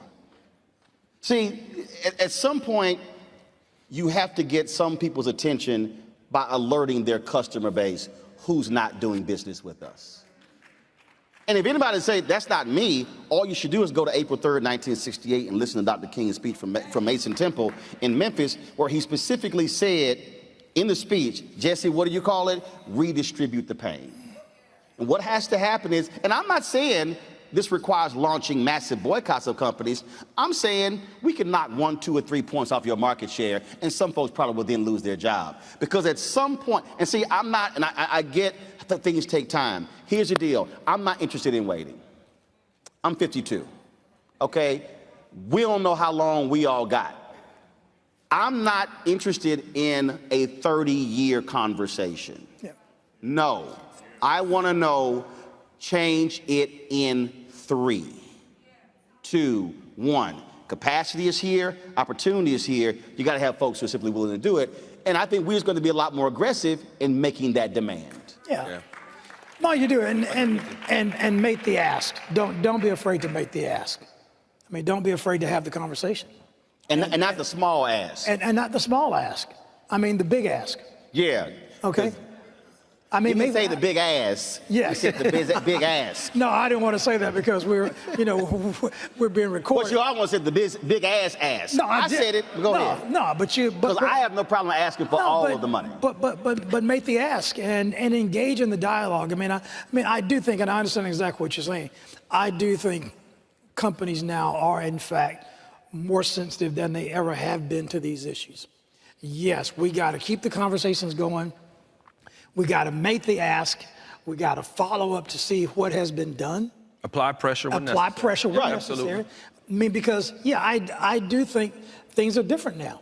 And the thing I say to our company, and I say to all of us, we have this wonderful moment in time That's right. Roland, you brought up we have this wonderful moment. We can't let it pass. And so, we can't let it go by. But on the moment, Reverend Barber's been calling it this year, and I've been with him as well. This literally is the third Reconstruction. Mm-hmm. And both the previous two Reconstructions, they were about changing laws with civil rights, but the one area where they failed was economics. Yeah. This has to be now is the time. Economic change. Now is the time. Yes. You know what, when you and I in the same age group, Roland, when we saw George Floyd and we had to explain to our children, to our teenage, and I've got two 20-year-olds, what we put up with in our generations, our children are not willing to put up with that stuff anymore. And you're right about it has to stop now. There is no more time to wait. My children kept asking me why. And I had no responses to the why other than that's just the way it's always been. Yep. And I started to even feel like a deficient parent, as a deficient black man, when I had to look my children in the face and they say, but why does it have to be that way? We know better. We're better than we've ever been. We're more educated than we've ever been. We've been through this before, Daddy. Yep. Why? And so to your point, Roland, we can't wait anymore. It doesn't have to be that way. And I think that in what we're seeing, and I'll be honest, the reason I think you saw the corporate response wasn't because black folks were protesting. Because they saw a lot of white folks protesting. And they were like, oh, hell, nah. Because if you study history, in the period after the Civil War, poor whites and freed slaves began to make substantive changes across the South. Dr. King mentioned that in his speech in Montgomery after the 7 Montgomery March. Yep. And he talked about that, and you had what they called the Bourbon class that said, oh, we cannot have this happening. That's what we saw. But the challenge for white allies has to be, don't just show up to the George Floyd protests for 2 or 3 weeks. Where are you a year later when they haven't passed the bill in Congress? That has to continue, and it has to be continuous inside the companies as well if we're going to see the kind of change in C-suites as well as when it comes to the companies. Final comment. No, now is the time, and to your point, we also have to make sure that our white friends of goodwill, not let them be silent. Okay, as the philosopher Frantz Fanon would say, silence is dishonesty. We cannot let them be silent. Now is the time. Let's not miss this opportunity. We need to educate our young people that working in corporate America is not a bad thing either, as well, though. We need brothers and sisters in corporate America. We need our next titans, our next CEOs, CFOs, chief operating officers in corporate America to be our young people, to be us. And so let's educate our young people to go be good corporate citizens in corporate America so we can change some of these systems you talked about, Brother Martin. My final comment is real simple, and that is I've started every job with the premise, I'm going to get fired anyway.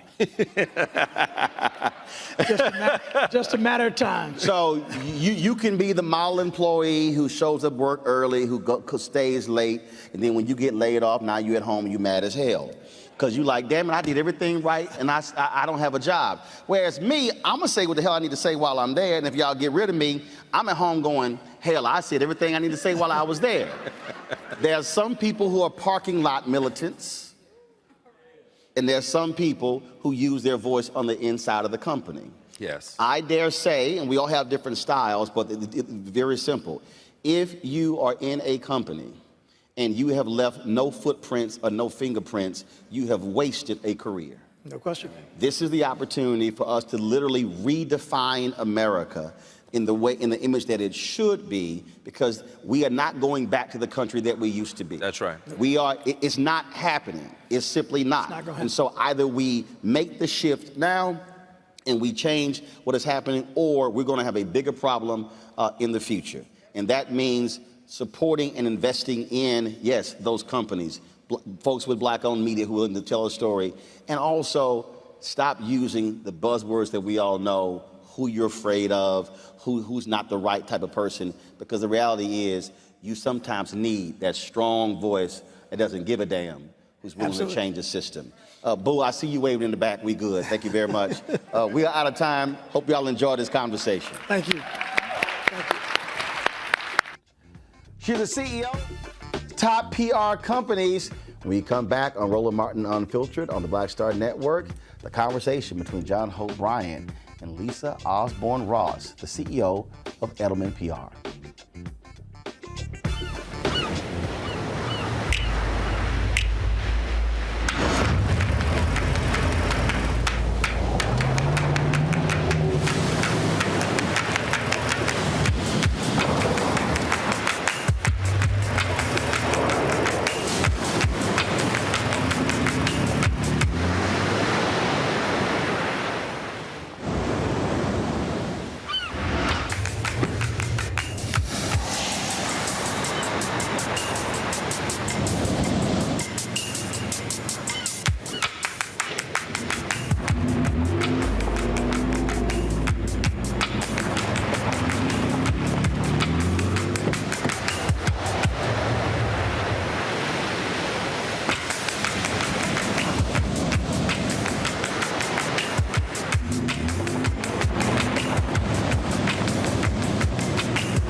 Maureen is saving big holiday shopping at Amazon, so now she's free to become Maureen the Merrier. Food is her love language, and she really loves her grandson. Like, really loves. Hey everybody, it's your girl Lunel. So what's up? This is your boy Earthquake. Hi, I'm Chaley Rose, and you're watching Roland Martin Unfiltered. All right, folks, this week I was supposed to moderate the conversation with Edelman PR CEO Lisa Osborne Ross, the first African-American to lead this major company, but I was busy with other interviews, and so John Hope Bryant stepped right in. And folks, it is a conversation that you do not want to miss. She was straight, no chaser. I'm constantly amazed when we do these interviews, and my heart is just so full. You expect nothing wrong with it, all good. You expect a male, 60-year-old Caucasian walking out in these rows. And it's just, only happens in America. I mean, I love the world. I've been all over the world. I would never be who I am if I was in France. I'm not sure in Germany or Japan, we would not have the opportunities to have our full strengths acknowledged. And clearly, I can look at you in your eyes and see you're not letting anybody not acknowledge your full strength. You're completely transparent. In 2 minutes, I read you as somebody who's reasonably comfortable in your own skin. And you're the first CEO, female black, in this role ever, right? Absolutely, yes. So normally I would take time to unpack. I don't think I need to do that with you. I want you to have a relationship with this global audience, and I want them not just to know who you are as a person, but I think they are best informed about you through what you do. The data that you have is unbelievable. I could not be more happy, more proud, more full, as you have said, to be here. I have watched this conference. You all have had a parade of all of our clients on this stage. And for me to be able to talk about what is critically important, something that Thelma and Daniel Osborne taught me too many years ago for me to say publicly, that money matters. Yep.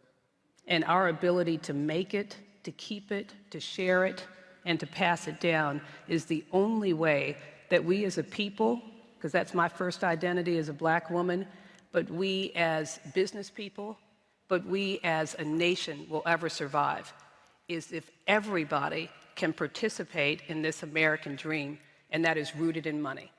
So, amen.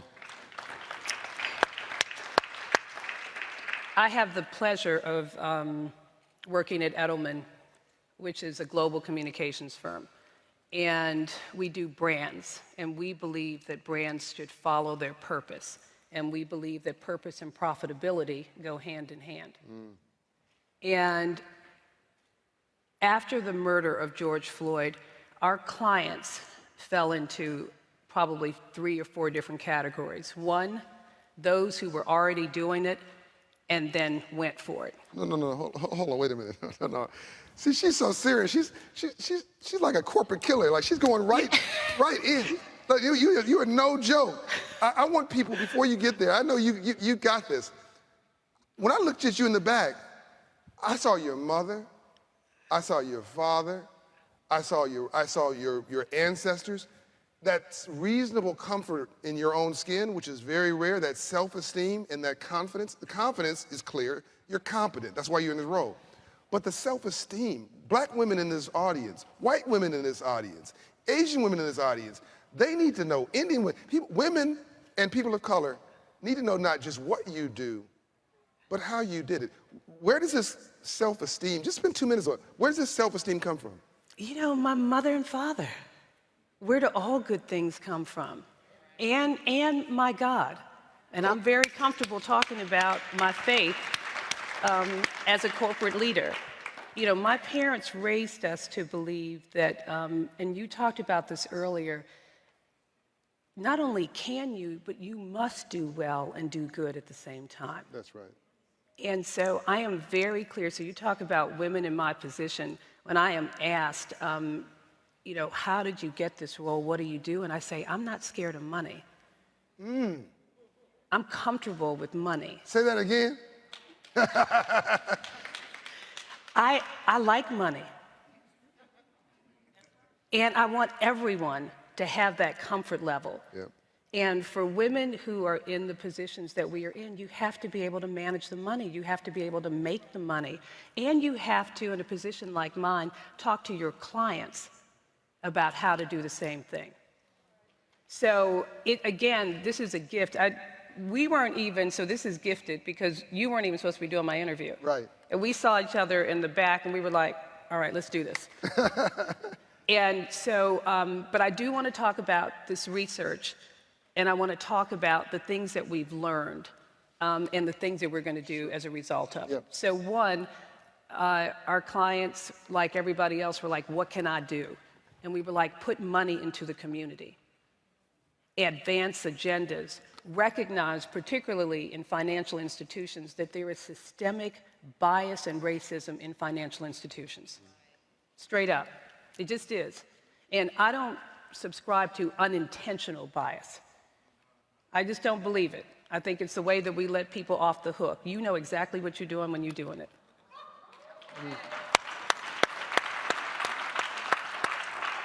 And until you are held accountable, you will continue to do it.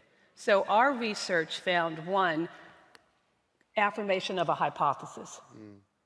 If you were thinking that there was systemic racism, I'm here to tell you that it is, and it's in every level and in every institution, everywhere. First finding. Second finding, did that come out? It's fine. But you You're can fine. still hear me. Second finding is it doesn't matter who you are.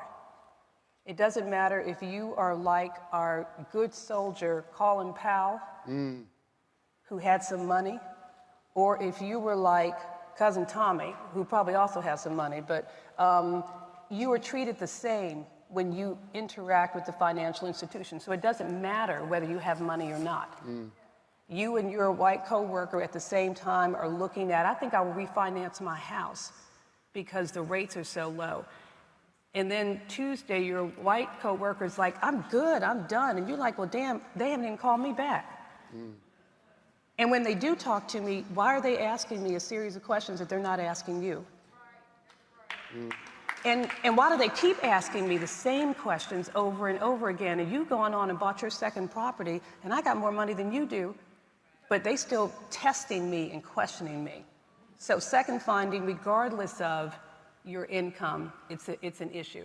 The third one, and this is the travesty for me because we know how to make money. Right. Right? First woman millionaire in this country, black woman. And a history of taking the money that we've created. I learned backstage that you've been making money since you were 7, selling something. So we know how to make money, right? But this third finding is that because of an absence of trust in institutions, we put that money in places where it's never going to grow, like the freezer. Yes. It's not going to grow in the freezer. Yep. Yep. It's not going to grow under the mattress, and it's not going to grow with your cousin Tommy either. Yep. And so the travesty of us taking that money out because we don't feel comfortable is loss after loss after loss. Yep. Because it doesn't go anywhere. And then the fourth one, and this is a big issue for me, particularly in communities of color and emerging majorities. Before I leave the stage, I'm going to have to talk about how we got to stop using the word minorities, because that's not who we are.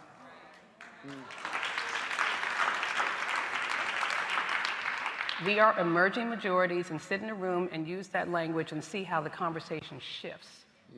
Because you are no longer less than the other side, a little bit of what's left over, but we are emerging majorities as communities of color. But the painful part of that is that this impact, this racism that I'm talking about, has a palpable impact on our souls. You talked about soul, you talked about self-esteem. And the records of people that we talked to who said, I get so anxious, it just makes me sick. I know I have to go into the bank and I have to prepare for that.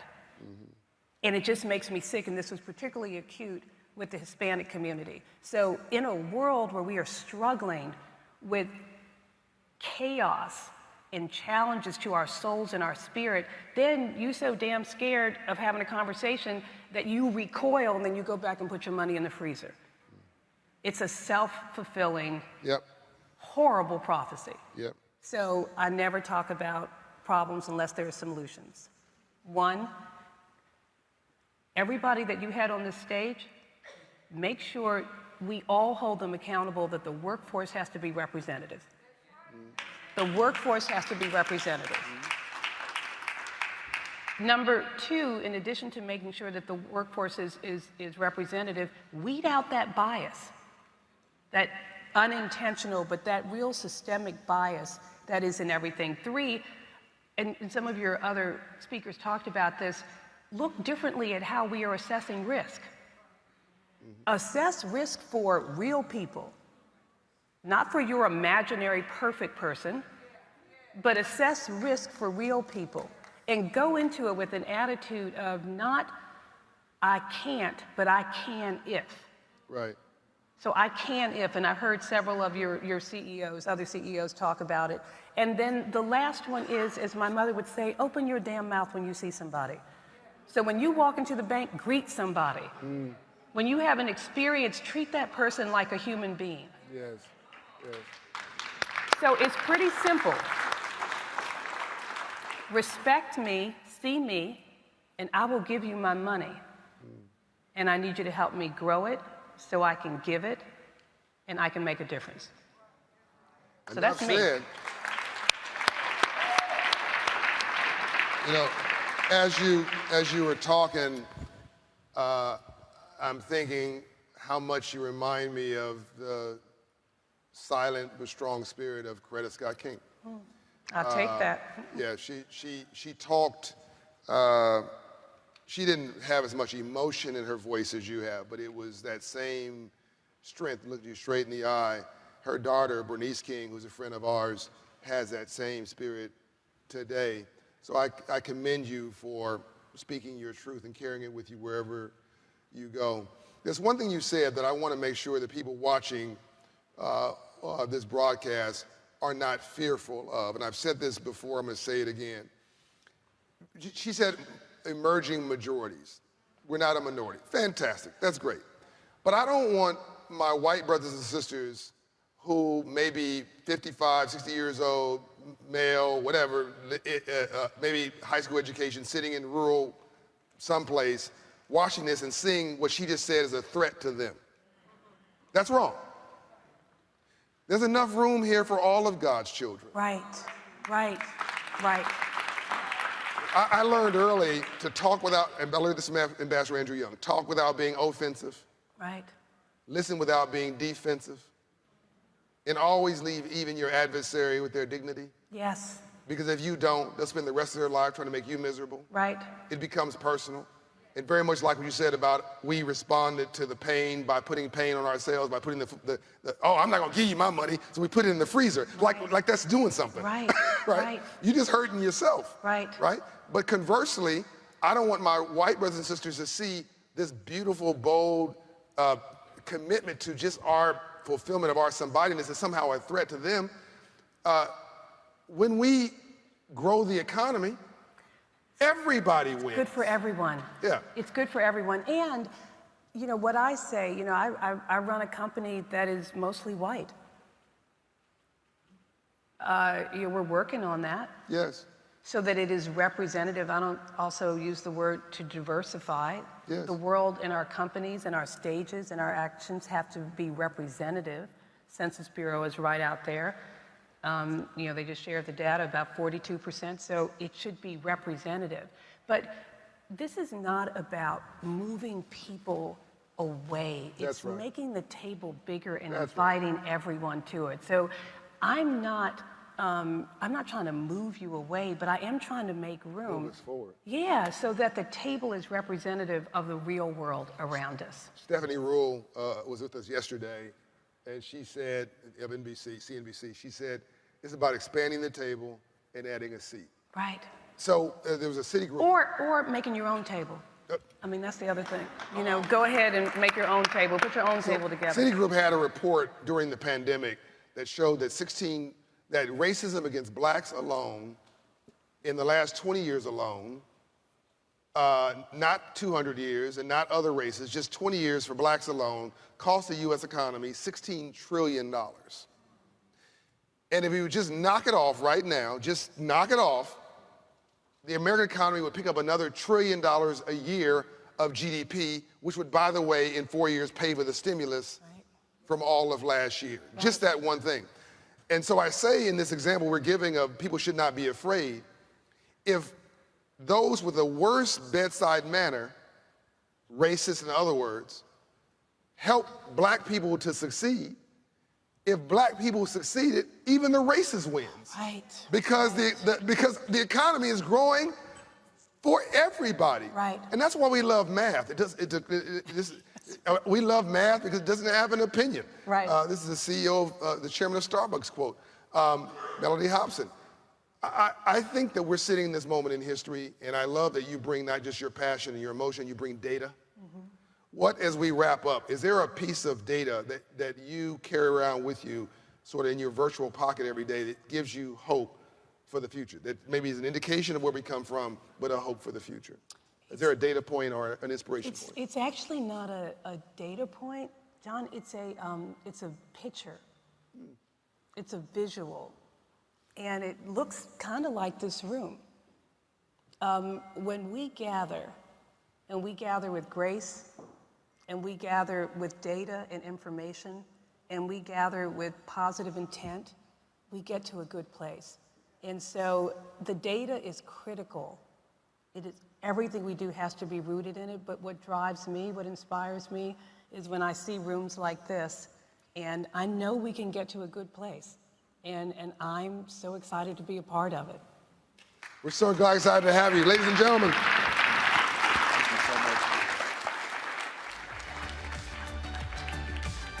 All right, folks, after this quick break, we will honor, again, retired General Colin Powell, who passed away this week at the age of 84. You're watching Roland Martin Unfiltered on the Black Star Network. Oh, that spin class was brutal. Well, you can try using the Buick's massaging seat. Ooh, yeah, that's nice. Can I use Apple CarPlay to put some music on? Sure.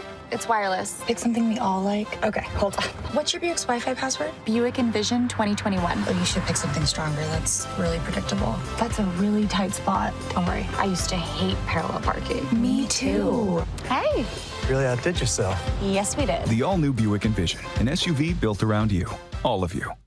Betty is saving big holiday shopping at Amazon. So now, she's free to become Bear Hug Betty. Settle in, kids. You'll be there a while. Ooh, where you going?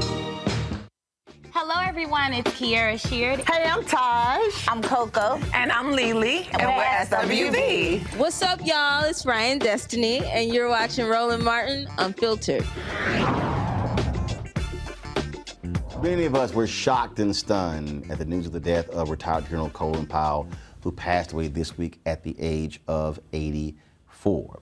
We wanted to further honor him by replaying the interview that I did with him 10 years ago in Los Angeles, where he was being honored with the NAACP's top honor, the Spingarn Iron Medal. Here he is, that conversation. Well, General Colin Powell, certainly welcome to Washington Watch. And of course, I had to come all the way to Los Angeles to catch up with you. You caught me there, man. Washington Watch. What have I missed? That's what I'm saying.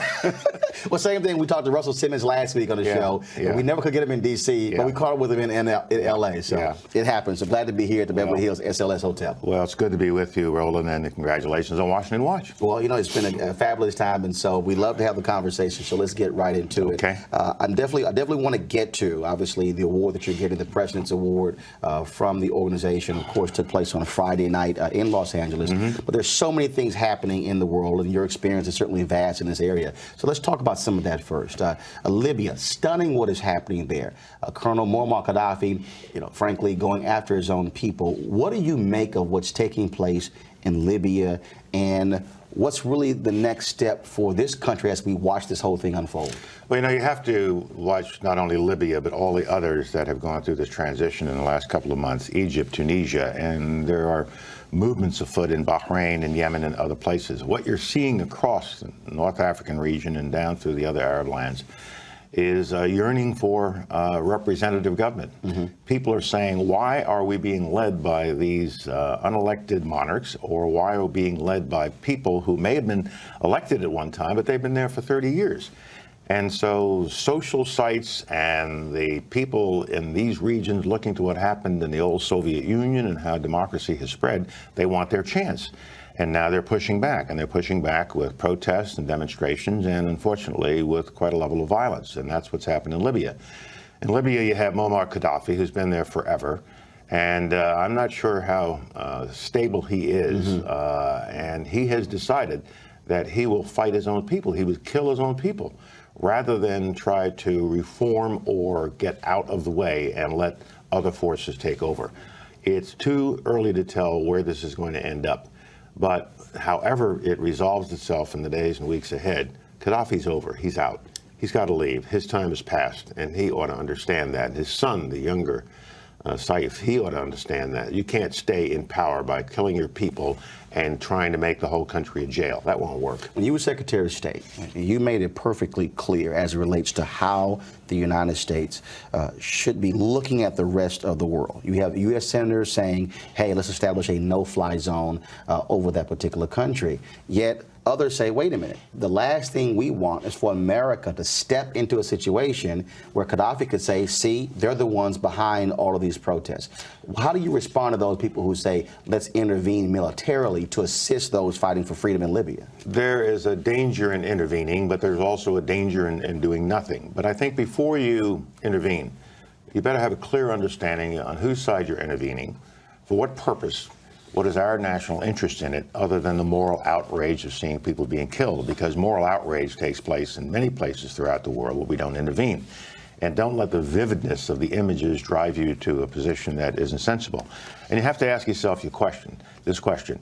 If we're going to intervene militarily and start bombing and shooting people in order to keep the planes from attacking people, what do we do about the AK-47s that are attacking people? What do we do about all the weapons that are being fired back and forth?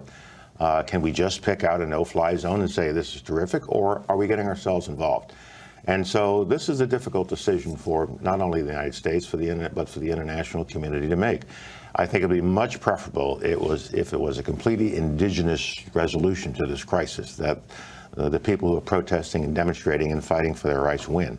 But we have to be careful. We have to watch it. But don't just jump in because the heat of the moment suggests you should jump in. If you're going to not let their planes fly, what are you going to do about the forces, the ground forces, that are really doing the killing?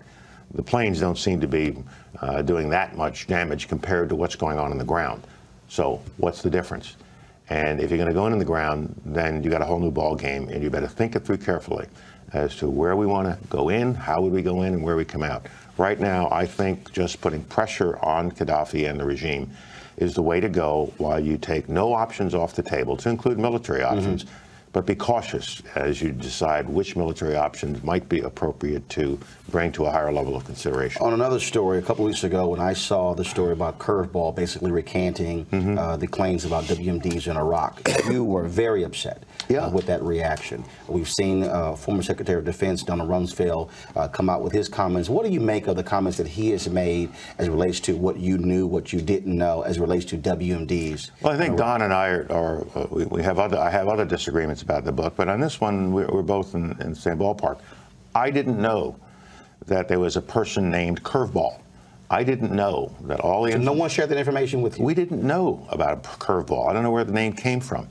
But I had 4 days to review the intelligence information and get this presentation ready for the United Nations.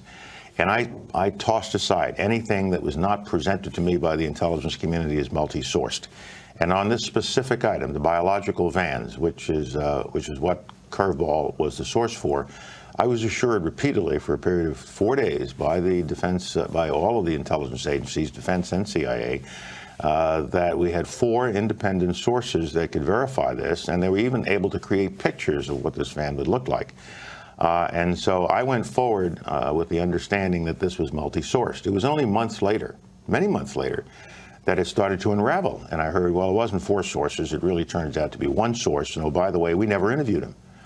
Well, I could tell you, I was not a happy camper when all this information came out because I did the big presentation. But we have to keep in mind that that same misinformation was in the National Intelligence Estimate months before I spoke, and it was given to Congress. And then Congress voted a resolution on the basis of that. That same information was in the President's State of the Union address 2 weeks before I spoke to the UN. So we got bad information. The real question is, why wasn't it known to the intelligence community? And some people says it was known. It just never surfaced to the higher levels. Why didn't we do a better job of finding out what we really knew from this particular source, since we were relying so heavily on him? 2 months, 3 months after the war started, and we had this van in our hands. It didn't look like any biological van to me, but the CIA was continuing to insist that's what it was, but it wasn't. And it all rested on this one fellow who we now know as Curveball. And so people are asking me, well, did you know about it at the time? Of course I didn't know about it at the time. If I'd ever known that this was a single source in a German detention facility that we had never interviewed, and that there were people within the intelligence community of the United States that felt it was a bad source, I never would have used it. And is it the key, a single source? Just like in journalism, you always want to get more than one person to corroborate. Absolutely. General, it's one of the issues that has jumped out. We were watching the state of politics in this country, what's going on. Some recent comments by Mike Huckabee this week, talking about the president being born and raised in Kenya and madrasas, things along those lines. What jumped out at me, though, was this whole notion of his worldview. Huckabee saying, we grew up with Boy Scouts and the Rotary Club. What do you make of, as the son of immigrants, what do you make of this whole notion that somehow there is one American worldview, as opposed to the many different communities that we grow up in, where they're all not the same? Well, there are many worldviews out there, or different views of the world is another way to put it. And in the course of my career, I have been privileged to meet people from all over the world, of all races and religions, of different political systems, social systems, different histories and cultures. And I think that as an American, I can be very, very proud of my country. And I think my country and my system is unique and the best. But not everybody shares that view with me. And so what I want to do is to show others what the American system is all about and why it's worked for us and so many other countries. But let me hear about your system. What are you doing? And for us not to be arrogant in our view of the rest of the world, but to realize it's a big world with lots of different attitudes and points of view out there. With respect to Mr. Huckabee, I just think he was having a bad morning. Mr. Huckabee is a decent individual, but I think he would acknowledge now that he misspoke. He has. But we've got to knock this nonsense off.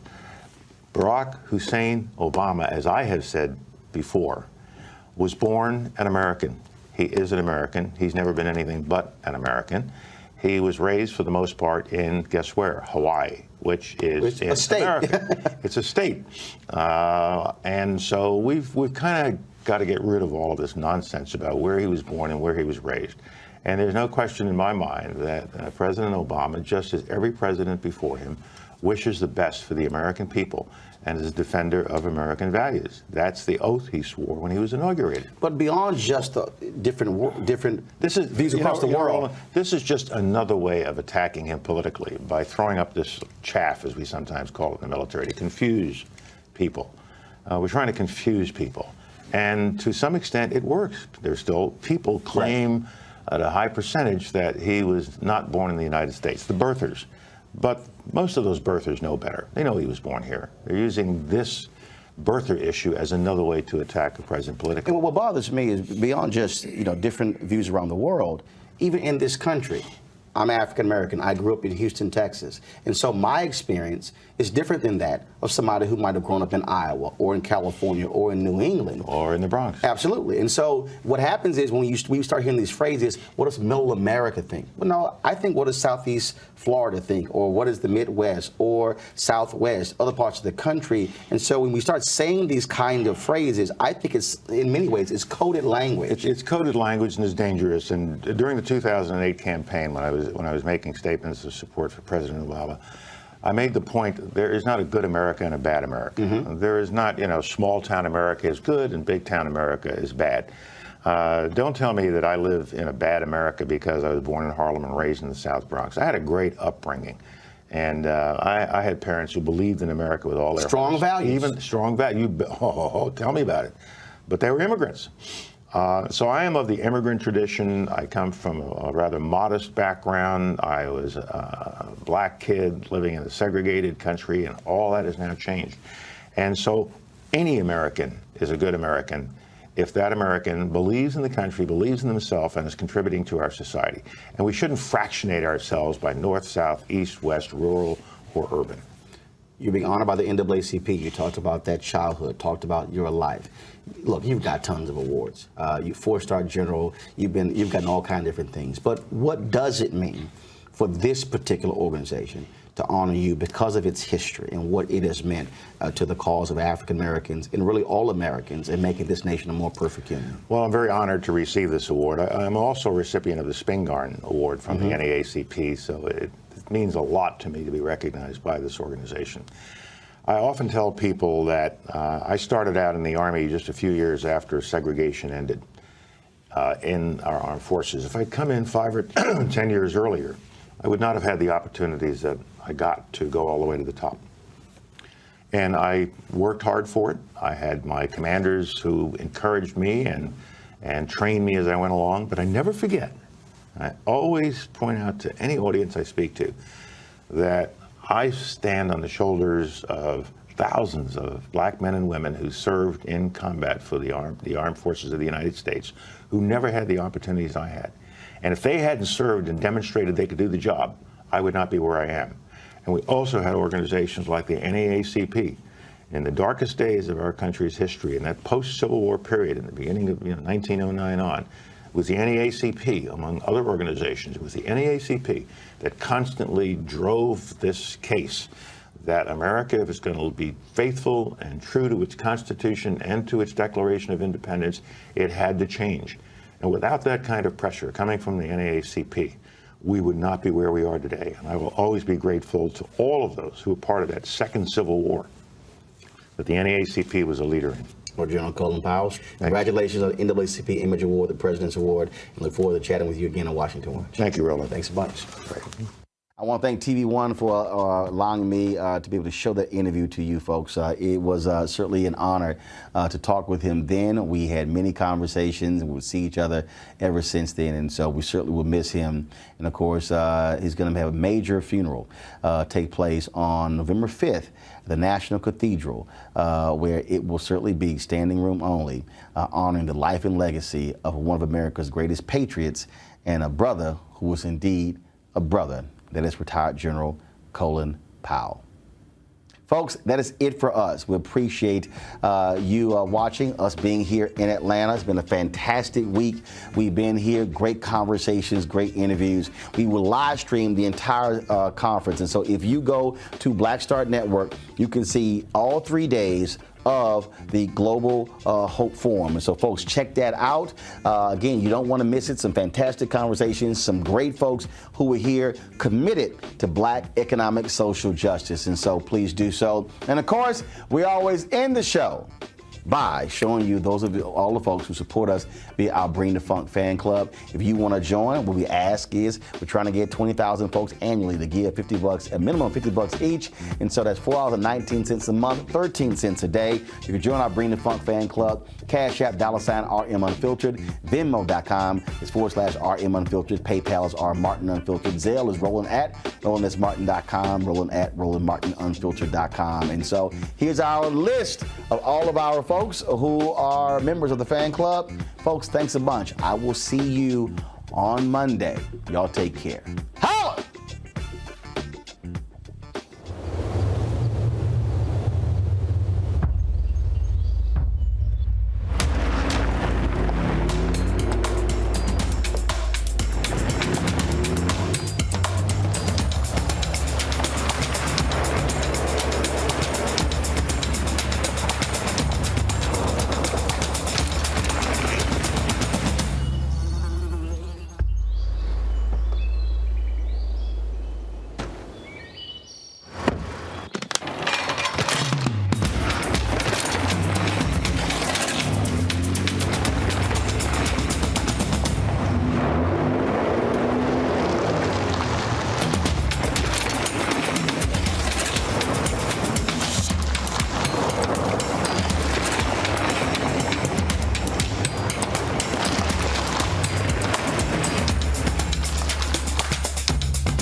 time to be smart. Roland Martin's doing this every day. Oh, no punches! Thank you, Roland Martin, for always giving voice to the issues. Look for Roland Martin in the whirlwind, to quote Marcus Garvey again. The video looks phenomenal, so I'm really excited to see it on my big screen. Support this man, Black Media. He makes sure that our stories are told. See, this difference between Black Star Network and Black-owned media and something like CNN. I got to defer to the brilliance of Dr. Carr and to the brilliance of the Black Star Network. I am Roland with Roland all the way. Honored to be on a show that you own. A black man owns the show. Folks, Black Star Network is here. I'm real revolutionary right now. Wow, Roland was amazing on there. Hey, Black, I love y'all. I can't commend you enough about this platform that you've created for us to be able to share who we are, what we're doing in the world, and the impact that we're having. Let's be smart. Bring your eyeballs home. You can't be Black-owned media and be scared. You dig?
News.